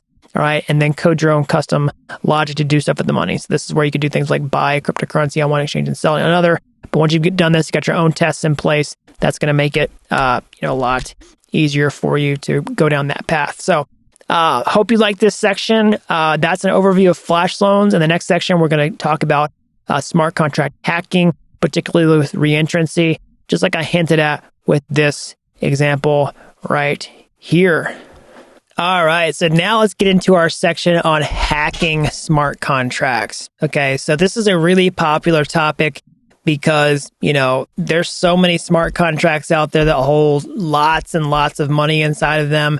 And, smart contract hacking is a really important topic because at the end of the day, you ultimately want to learn about security vulnerabilities. Okay, not so that you can go out there and steal other people's money, but so that you can see like what bad guys can potentially do to your own smart contracts, so that you can protect your own contracts, and then also, find these in other people's smart contracts and help them. Like either you can check their smart contracts before they ever get deployed to the blockchain, or you can essentially find security vulnerabilities in real smart contracts out in the wild, okay? And you can disclose those vulnerabilities for bounties, okay? You can see a website like immunefi.com that has paid, is basically protecting $100 billion in user funds. They've paid out lots of bounties. You can see they've paid out $40 million, and they have $133 million of bounties available, okay? And then you can see like all the bounties that are listed here. So, security auditing is one of the most lucrative skills in blockchain. It's one of the highest paying developer jobs, and there's also a ton of upside in getting bounties. But if you're ever even going to do that, whether you're trying to go be a bounty hunter, a bug bounty hunter, or you're going to be a security auditor, or just a competent smart contract developer that understands security vulnerabilities so that you don't make somebody else's life harder, okay, it's important to just get the basics. So there's lots of different ways in which your smart contract could get hacked. But one particular way that we're going to focus on in this tutorial and actually code it out step by step so that you really understand it is called a reentrancy attack. So this is one of the most common security vulnerabilities in smart contracts. If you've ever heard of the DAO hack, okay, That was one of the most famous, bugs early on in a contract that was hacked on the Ethereum network. So that was a reentrancy attack. This is, this exists in lots of different production smart contracts that have been disclosed over the years. It's really, really common. It's one thing that you want to learn to avoid. So I'm going to show you how to code it out step by step. So before we do that, let's look at the basics of what a reentrancy attack is. Well, let's break it down. Reentrancy. So re-enter. All right, that's the word enter is inside of there. Enter, entrant, and then re. So basically it means that you're calling a function again, okay, before it's like everything's finished updating. So here's an example. So you have contract A, all right, which basically is responsible for checking a balance and then sending funds and then updating the balance. And then if you create a second smart contract, it can receive money, and then contract B can keep calling contract A before it's done updating balances. And then you can just like do this on loop, and you can essentially drain the entire smart contract of all the money inside of it. So that might sound a little bit abstract, but I think we just code the example out. You're going to see exactly how it works, how a reentrancy attack is performed, and then how you can protect your own smart contracts against that reentrancy attack. So let's start off by coding. Okay, we're going to code the smart contract that actually deposits funds. So create a new file. And we'll call this bank. So bank.sol. All right. And then what are we going to do with bank? Well, we're basically just going to create a smart contract that lets people deposit Ether inside of it and then withdraw the Ether. And we'll create a reentrancy vulnerability. We talked about reentrancy in the last section briefly with our flash loan example. But we're gonna talk about reentrancy from scratch in this example. So let's just do our boilerplate code at the top of the file here. Let's add the license identifier. Okay. Let's add the Solidity programming language version. Okay. We're going to import a library from OpenZeppelin for the addresses. All right. We're going to say import OpenZeppelin contracts utils address.sol. Okay. We talked about OpenZeppelin in the previous sections. If you're just skipping ahead to this, for the auditing purposes, you don't understand some of this stuff. I've made this video cumulative, so I'm not going to cover every single thing in depth that I covered in previous sections. I try to make that cumulative for everybody who's watched up to this point and not just repeat myself over and over again. So anyways, we're going to say contract bank, okay, and then we're going to put all the code inside of here, and then we're going to have this thing that says using address for address payable. And that address comes from the address library here. Okay. And so basically, this bank's going to have a really simple functionality. It's just going to let people deposit Ether funds and then withdraw their funds. And you can make this really complex smart contract where you did yield farming with it or something, or let people take out flash loans with these funds. Doesn't really matter, okay? As long as, but right now we're just going to have really simple deposit and withdrawal functionality so that you can highlight how the reentrancy works, and you can apply this pattern to many other things. Because at the end of the day, if you're going to become a good security auditor or just a better smart contract developer, you don't have to be a genius, right? But the more patterns that you learn to recognize, you'll see these out in the wild and learn how to protect yourself against them. And I'm going to show you how to recognize the reentrancy pattern and how to protect yourself against it. So let's create a basic test. All right. So down here inside of the test file, well, looks like I created the Solidity contract in the wrong directory. So let's just move that. Let's put it in contracts, bank. Okay. And then inside of here, we're going to create a test. So I'll say new file. And if you are just skipping ahead, I'm in a hard hat project. I talked about hard hat in the second section inside of testing smart contracts. If you want to revisit that and see how to create this inside your project. So we'll see, let's call this reentrancy.js. Okay. So now we should have that here. And then I think that created in the right place. I think I moved that. Let's move it. Sorry, everybody. Let's go to tests. All right, there you go. Boom, reentrancy.js. And inside of here, we're going to do our boilerplate. We're going to say expect from chai, and then ethers from hard hat. Okay. And then we're going to say just describe, say reentrancy,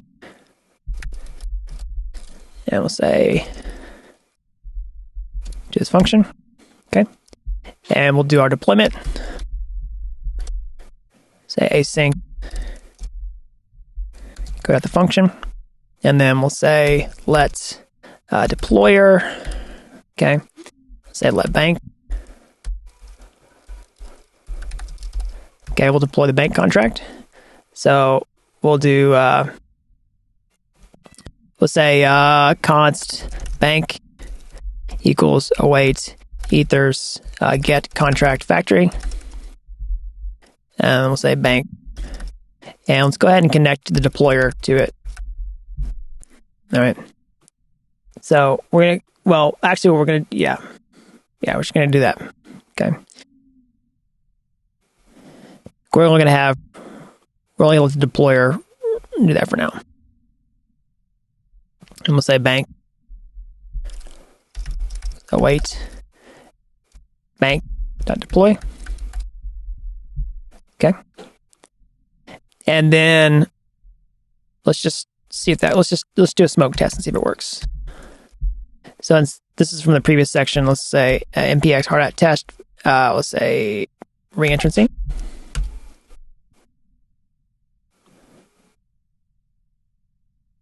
Okay, so before each, I think I did a typo here.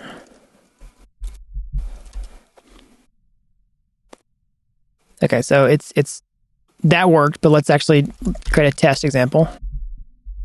Let's just say test. It facilitates deposits and withdrawals.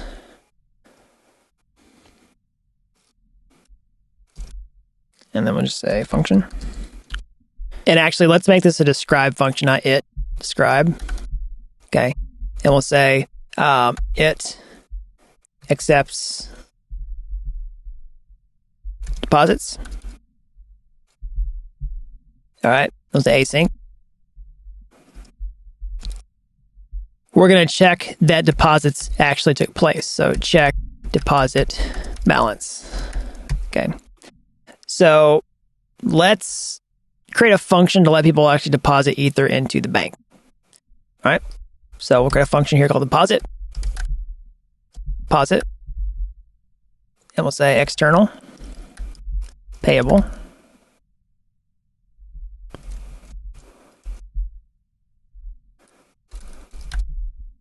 And then we'll do this like this. We'll say balance of. So what we're going to do is create a function people can call to deposit. And they'll call this function. Remember, payable from our last section lets us actually send in Ether or Ethereum cryptocurrency to the smart contract whenever they call this function. So they can send that in as part of the transaction. They call the function, they send in some value here. So that will allow us to deposit funds to the bank, but we need a place to store that. All right. So we're going to use a mapping. Again, we covered mappings in the last couple sections, so go revisit that again. If you're just jumping into this section, I'm not going to cover everything again from scratch. We covered this cumulatively in the previous sections. So mapping, and we'll pass in an address with a key, and the value will be the uint 256. That'll be the actual balance. Say public balance of, just like an ERC20 token would. Okay. And inside deposit, we'll just got a really simple code here. Again, this is just to highlight reentrancy. It's not going to be a bomb-proof bank contract. In fact, it's not supposed to be. It's supposed to be vulnerable to reentrancy, and I'll show you how to fix that. But for the basic functionality, we're just going to say balance of. Okay, and then update the mapping with message sender. This will be the person who's sending the money. And then we'll basically add the message value, which is the amount of Ether sent in. And this plus equals basically just updates the amount with this value. So in the previous sections, we saw the increment operator with like plus plus and then minus minus. But plus equal increments by a specific value. Those previous ones, this would just update it by, 1 without this, right? Or this would update it, this would change it, this would decrease it by 1. And this actually updates it by a specific value, which is message value. Okay. So what this does is reads the balance and then updates it it adds the value that's sent in here. So that's deposit. So Let's just check that it accepts deposits. That's the basic functionality we want to do here. So we'll actually call, we'll say await bank.deposit. And we'll say, we can pass in the value like this. So value, we'll say ethers. Let me pull this over. Let me kill the file browser. We don't need that right now. Ethers, utils, parse ether. We'll say 100. Okay.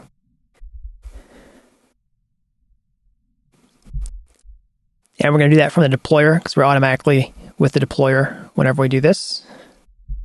And then we'll just check the deployer balance here. Say const deployer balance equals await bank balance of the deployer address. We'll say expect deployer balance to equal, we say equal EQ for short, ethers to utils, parse ether 100. All right, so let's see if that works. Run the test. Okay, all right. So let's just fix this. All right, so I realized with the problem here. We haven't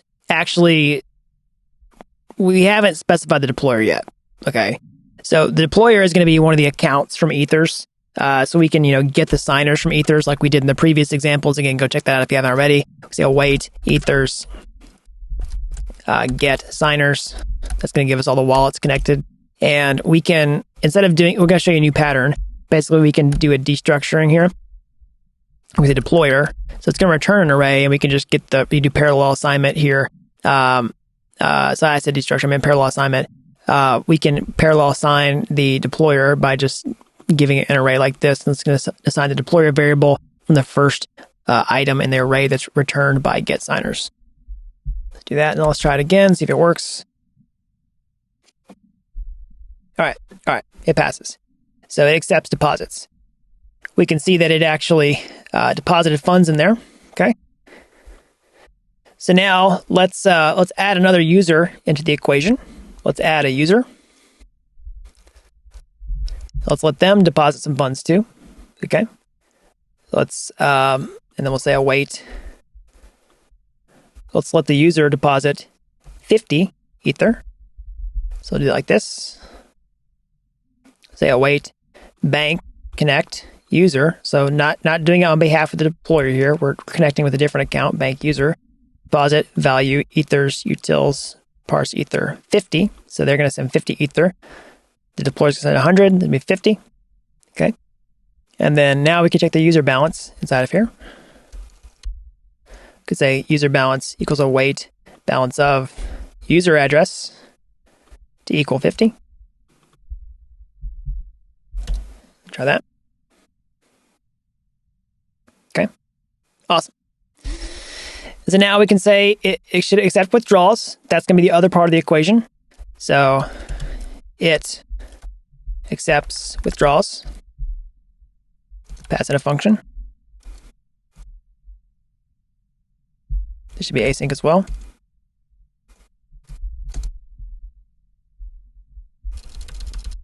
And inside of here, we want to withdraw some funds from the deployer account. So we can do it automatically because we're connected with it like this.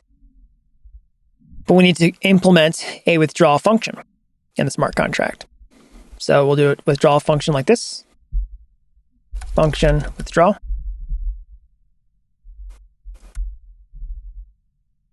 External. And we'll say, well, we're going to create a vulnerability here. We'll just say uint deposited amount equals balance of message.sender. And then we will say payable message.sender. Send value. Say deposited amount. Okay. So basically, it's going to withdraw all of my funds inside, all of the funds inside the contract. Okay. And then it's going to update to balance of message.sender equals 0. Okay. All right. So let's test out that functionality. We'll just say await bank withdraw. Okay. And then let's just check the deployer balance. We'll say const deployer balance equals await bank balance of deployer address. And then let's check the user balance. Okay. And then the deployer balance should be 0. It should take out all of their tokens or ether. And then the user balance should still have some ether inside there. So it should still be 50 because the user didn't actually call withdraw. Do that. We'll run the test. Okay, awesome.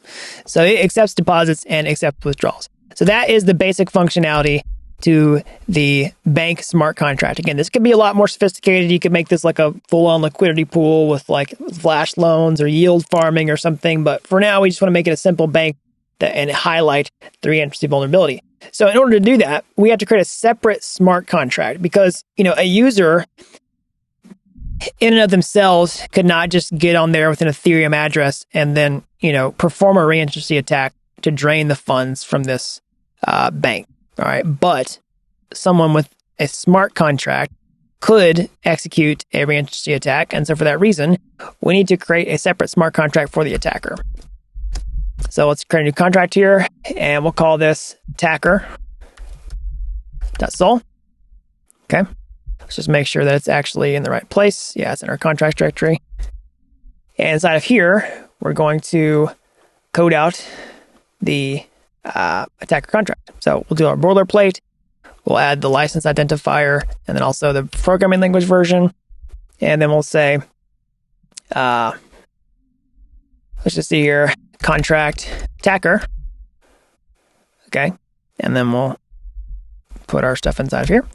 And we will deploy the contract to the network. All right. We'll just say, well, first of all, let's add some more stuff. First of all, we want to set this up so that it understands how to interact with the bank. Okay. So I'm going to do this a little bit faster because we already covered the interfaces, in the previous sections. Definitely go check that out if you haven't already. But we're going to say interface bank. Okay. And we know that the bank has a deposit and withdrawal function, like we saw here. Okay, so we're going to add that. We'll just say, we'll do this. Say it has a deposit function and it has a withdrawal function. This is external payable and this is external. So our attacker contract is going to know how to interact with the bank based on this. And then we'll add a constructor function. And we'll say address bank. And then we'll do this. We'll say,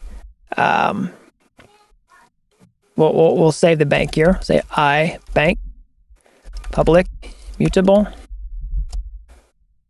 bank. And then we'll say bank equals I bank. Okay. And then now we should be able to deploy our attacker here. So we'll say const attacker equals await ethers get contract factory. And we'll paste in the attacker. And we'll go ahead and we'll add a new attacker. We'll add a new user here for the attacker. This is the actual account that's going to do the exploit, not the attacker contract. This is the attacker contract. This is the attacker user. We'll go ahead and connect the attacker. Okay. And then we'll say attacker contract equals await attacker deploy. And we'll say bank address. Okay, so let's save this here as well. We're going to have to do attacker contract long ways because there's a naming conflict between the attacker user and the attacker contract. So we'll just do that like this. Let's just deploy it, make sure it still works. All right, still works. Awesome.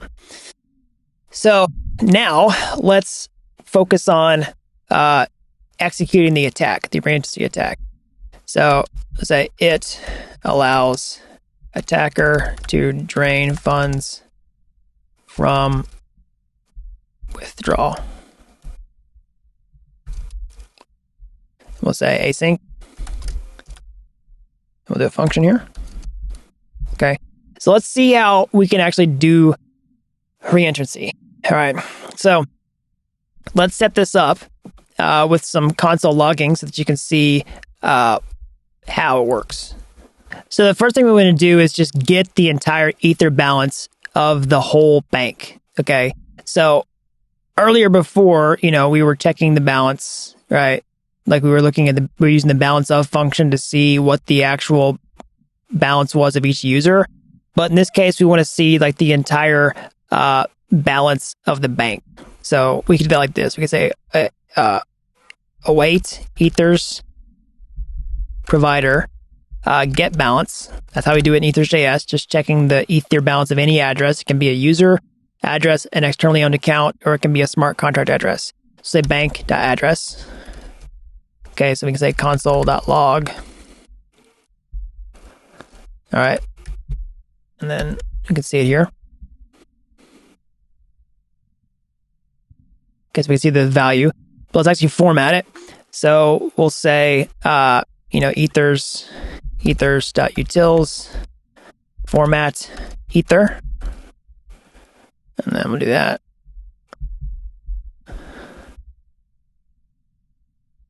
Okay, so 150. Okay.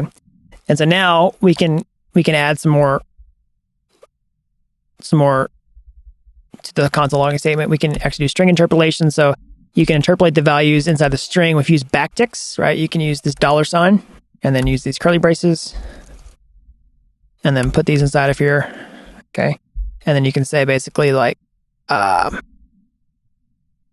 bank balance and then do this.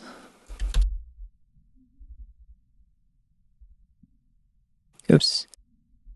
Template string. Let's see here. What did I do? So it's missing. All right. So that's working. All right. And so we'll also do this. We'll just say, we'll just do a console log before. Save that. And then let's also check the attacker's balance. Okay. I'm just going to do it like this. Copy that and say attacker's balance. For my ether, let's do the attacker address. Okay.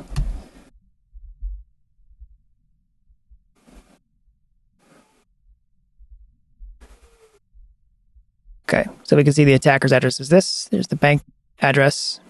So what we want to do is actually do the reentrancy exploit and drain the bank completely.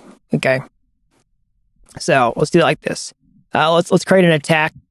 Well, first of all, before we do that, let's go ahead and log it after. So we're gonna perform the attack here, and then let's log after. Okay. So it'll be the same. We haven't actually performed the attack yet, but we're just setting up the test so we can see before and after. And then let's check bank balance has been drained. We'll do that in a minute. Okay. So we set this up. Now let's actually create the functionality into the attacker contract to do it. So we're going to create an attack function. All right, inside attacker, say function, attack, external, payable. Okay, and what we're going to do inside here is perform the attack, but we also want to make sure that only the attacker can call this. So let's set an owner. All right. So what we're going to do is add the ownable library. So in our previous ones, we set the owner as message sender, but we can use a library, all right, from OpenZeppelin, which we talked about several times in this series already. We can import the OpenZeppelin ownable, all right, and just say is ownable. And then whenever we do that, it's going to automatically assign the owner to the person who deployed the contract. And so we'll just say is ownable. So if you look at our previous examples, like when we did like flash loan receiver, like we set the owner like this. But when we use the ownable library, we can get that functionality for free by simply inheriting from the ownable library and then doing that. So let's just run the test to make sure we still compile, that we set up our library properly. Okay, so now we need to actually fix that. Okay. So I accidentally added is ownable to the bank. We don't really want that. It's my fault. Sorry. Sometimes it's hard to code and talk at the same time and think about what I'm doing. So let's try that again. All right. So it passes. And then now we want to call the attack function. So it doesn't do anything yet. We're going to write the test first, then make it pass. So await attacker contract attack. And then we're going to pass in, it's going to be a payable function. So what we're going to do essentially is just do it with 10 ether. So we're going to do 10 ether in a loop to drain it, value. Ethers, utils, parse, ether, 10. We're going to send in 10 ethers. I'll move this over so you can see the full code. All right. So let's make sure we can actually call the function.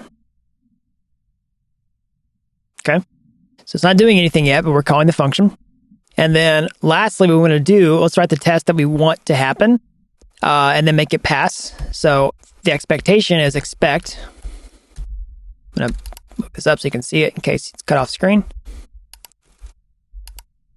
Let's say expect await ethers provider get balance bank.address to equal 0. Now it's going to fail because we're not actually draining the contract yet, but we'll write the test first and make it pass. Okay. So it's expecting it to be 0, but it's actually this. All right. So let's write the code to perform the reentrancy attack. So how this is going to work is that we are essentially going to call deposit and withdraw, okay, back to back inside the same function. All right. And then we're going to implement a function to receive ether. And then whenever we essentially receive the ether, we're going to call withdraw. We're basically going to we're going to keep doing it in a loop. So I'll show you how that works. So go back to our example here. We can see what happens is it checks the balance, it sends the funds, updates the balance, and then this has a function that lets us receive ether. And inside that function where we receive ether, we just do it again. Okay. So we need an attack function, and we also need a receive function. So again, we covered receive in the previous section. Receive is the function that lets this smart contract receive ether, okay, because the external payable. And in the previous section, all we did was we made this contract receive ether. That's it. And it just stored ether. But like I was saying before, is you can execute business logic inside of here. And so basically what we want to do is call, bank withdraw again inside of here. Okay. So here we're going to say bank deposit. And then let's just do this. Say value, message.value. Okay. I'll make this only owner.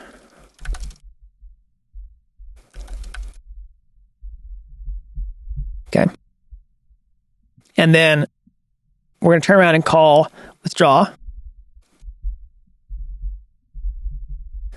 Okay. And then inside of receive, we're going to do withdraw again. But we want to do it based on some conditions. We want to drain the entire thing. So this is how it's going to perform the loop. So say if, let me just move this down in case you can't see it. We'll say if, we can do conditional, and that's a little like this. Say address, bank contract, or say bank, sorry. It's greater than, or address balance. We can read the balance and slowly like this. If it's greater than 0, if there's still funds in there, we want to keep calling withdraw. All right. And if it's fully drained, I'm not sure why it's doing that. We want to send the funds to the attacker. And then transfer address this balance. So this will actually send the funds to the attacker account. All right, so let's kind of go over that to see how it works. And well, actually, let's just run the test and see if it passes. And then we'll explain. We'll fix any potential errors in the code. All right, so yeah, let's just fix that. Let's add a semicolon here. Add a semicolon here.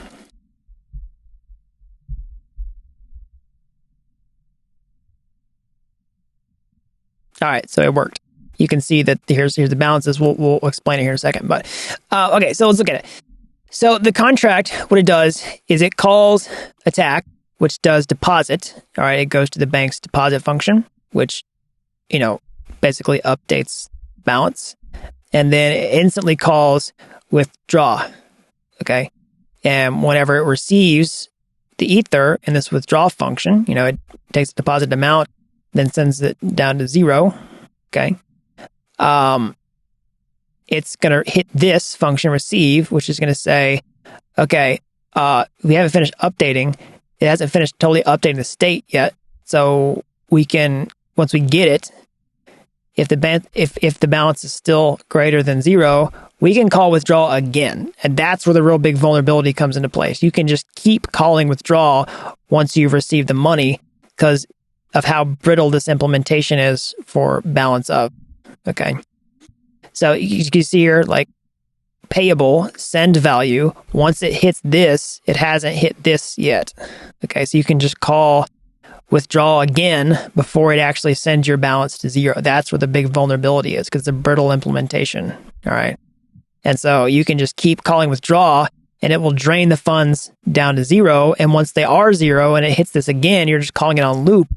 You can basically say, all right, now all the money's in this smart contract, just send the money to my wallet and it's gone. Okay.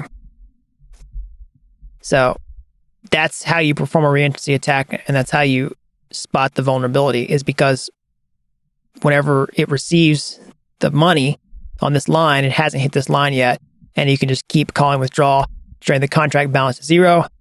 Okay. And what you can see here in the test. Okay, we'll just run it, make sure it still works. You can see the bank's balance before is 150. The attacker's balance before is this. And then, the bank's balance is 0 after the attack, and the attacker's balance is now this. All right. All right, so that's how you perform the reentrancy attack and how you can spot the vulnerability in your own contracts. Now, how do you fix it? Like, how do you get better at it? Well, there's different strategies. But the easiest way is just to add the reentrancy guard from OpenZeppelin. So we did that in the flash loan example previously. Okay, so inside flash loan, we see this reentrancy guard, non-reentrant. So let's just import that into our code from OpenZeppelin. So basically, let's just go to flash loan and let's import the reentrancy guard. Let's just copy this, and then we'll add that. Add that here. So below that import, we'll do this import. I'll move it over just so you can see the final code solution. And then we will say bank is reentrancy guard. All right. And then let's just make sure it still compiles. It should still work. We're not actually doing the reentrancy guard just yet. I just want to make sure that it compiles properly. We imported the library with no issues. Okay. It's still vulnerable. Okay. But we'll make sure the contracts compile. So now we can essentially add the non-reentrant function here, protect against the reentrancy attack. Say non-reentrant. Look at that modifier. So I think that's how you spell it. Let's just see. All right. Unable to send value. Perfect. Awesome. So now we are successfully protecting against the reentrancy guard. So I'm going to leave that off the final code solution because, if you want to write a test yourself as an exercise to prove that it's non-reentrant, you could create a new maybe copy of the bank to show the non-reentrant version and then test and make sure that the transactions are averted. We showed you how to, safeguard against, well, basically how to check for revert messages in other contracts in previous sections, so you could write your own test if you want to. But that is an overview of reentrancy, how to spot it inside your smart contracts, step by step, and how to fix the problem. All right, so that brings us to the conclusion of our course here today. So that's all I've got. Hope that you got a lot of value out of this. And if you did, like I was saying before, the only thing I ask in return, because I worked so hard on this video, is that you like this video down below with the YouTube button, okay? And you subscribe to this channel. That tells YouTube that you like this video, and it's going to show it to more people. And if you did get a ton of value out of this video and you want to take the next step to change your career and become a real-world blockchain developer, then I can show you how to do that over at dappuniversity.com/bootcamp. Again, you don't have to be an expert to get started today. I've literally helped people with zero coding experience become real-world blockchain developers in a matter of months. So that's all I've got. Until next time, thanks for watching Dapp University.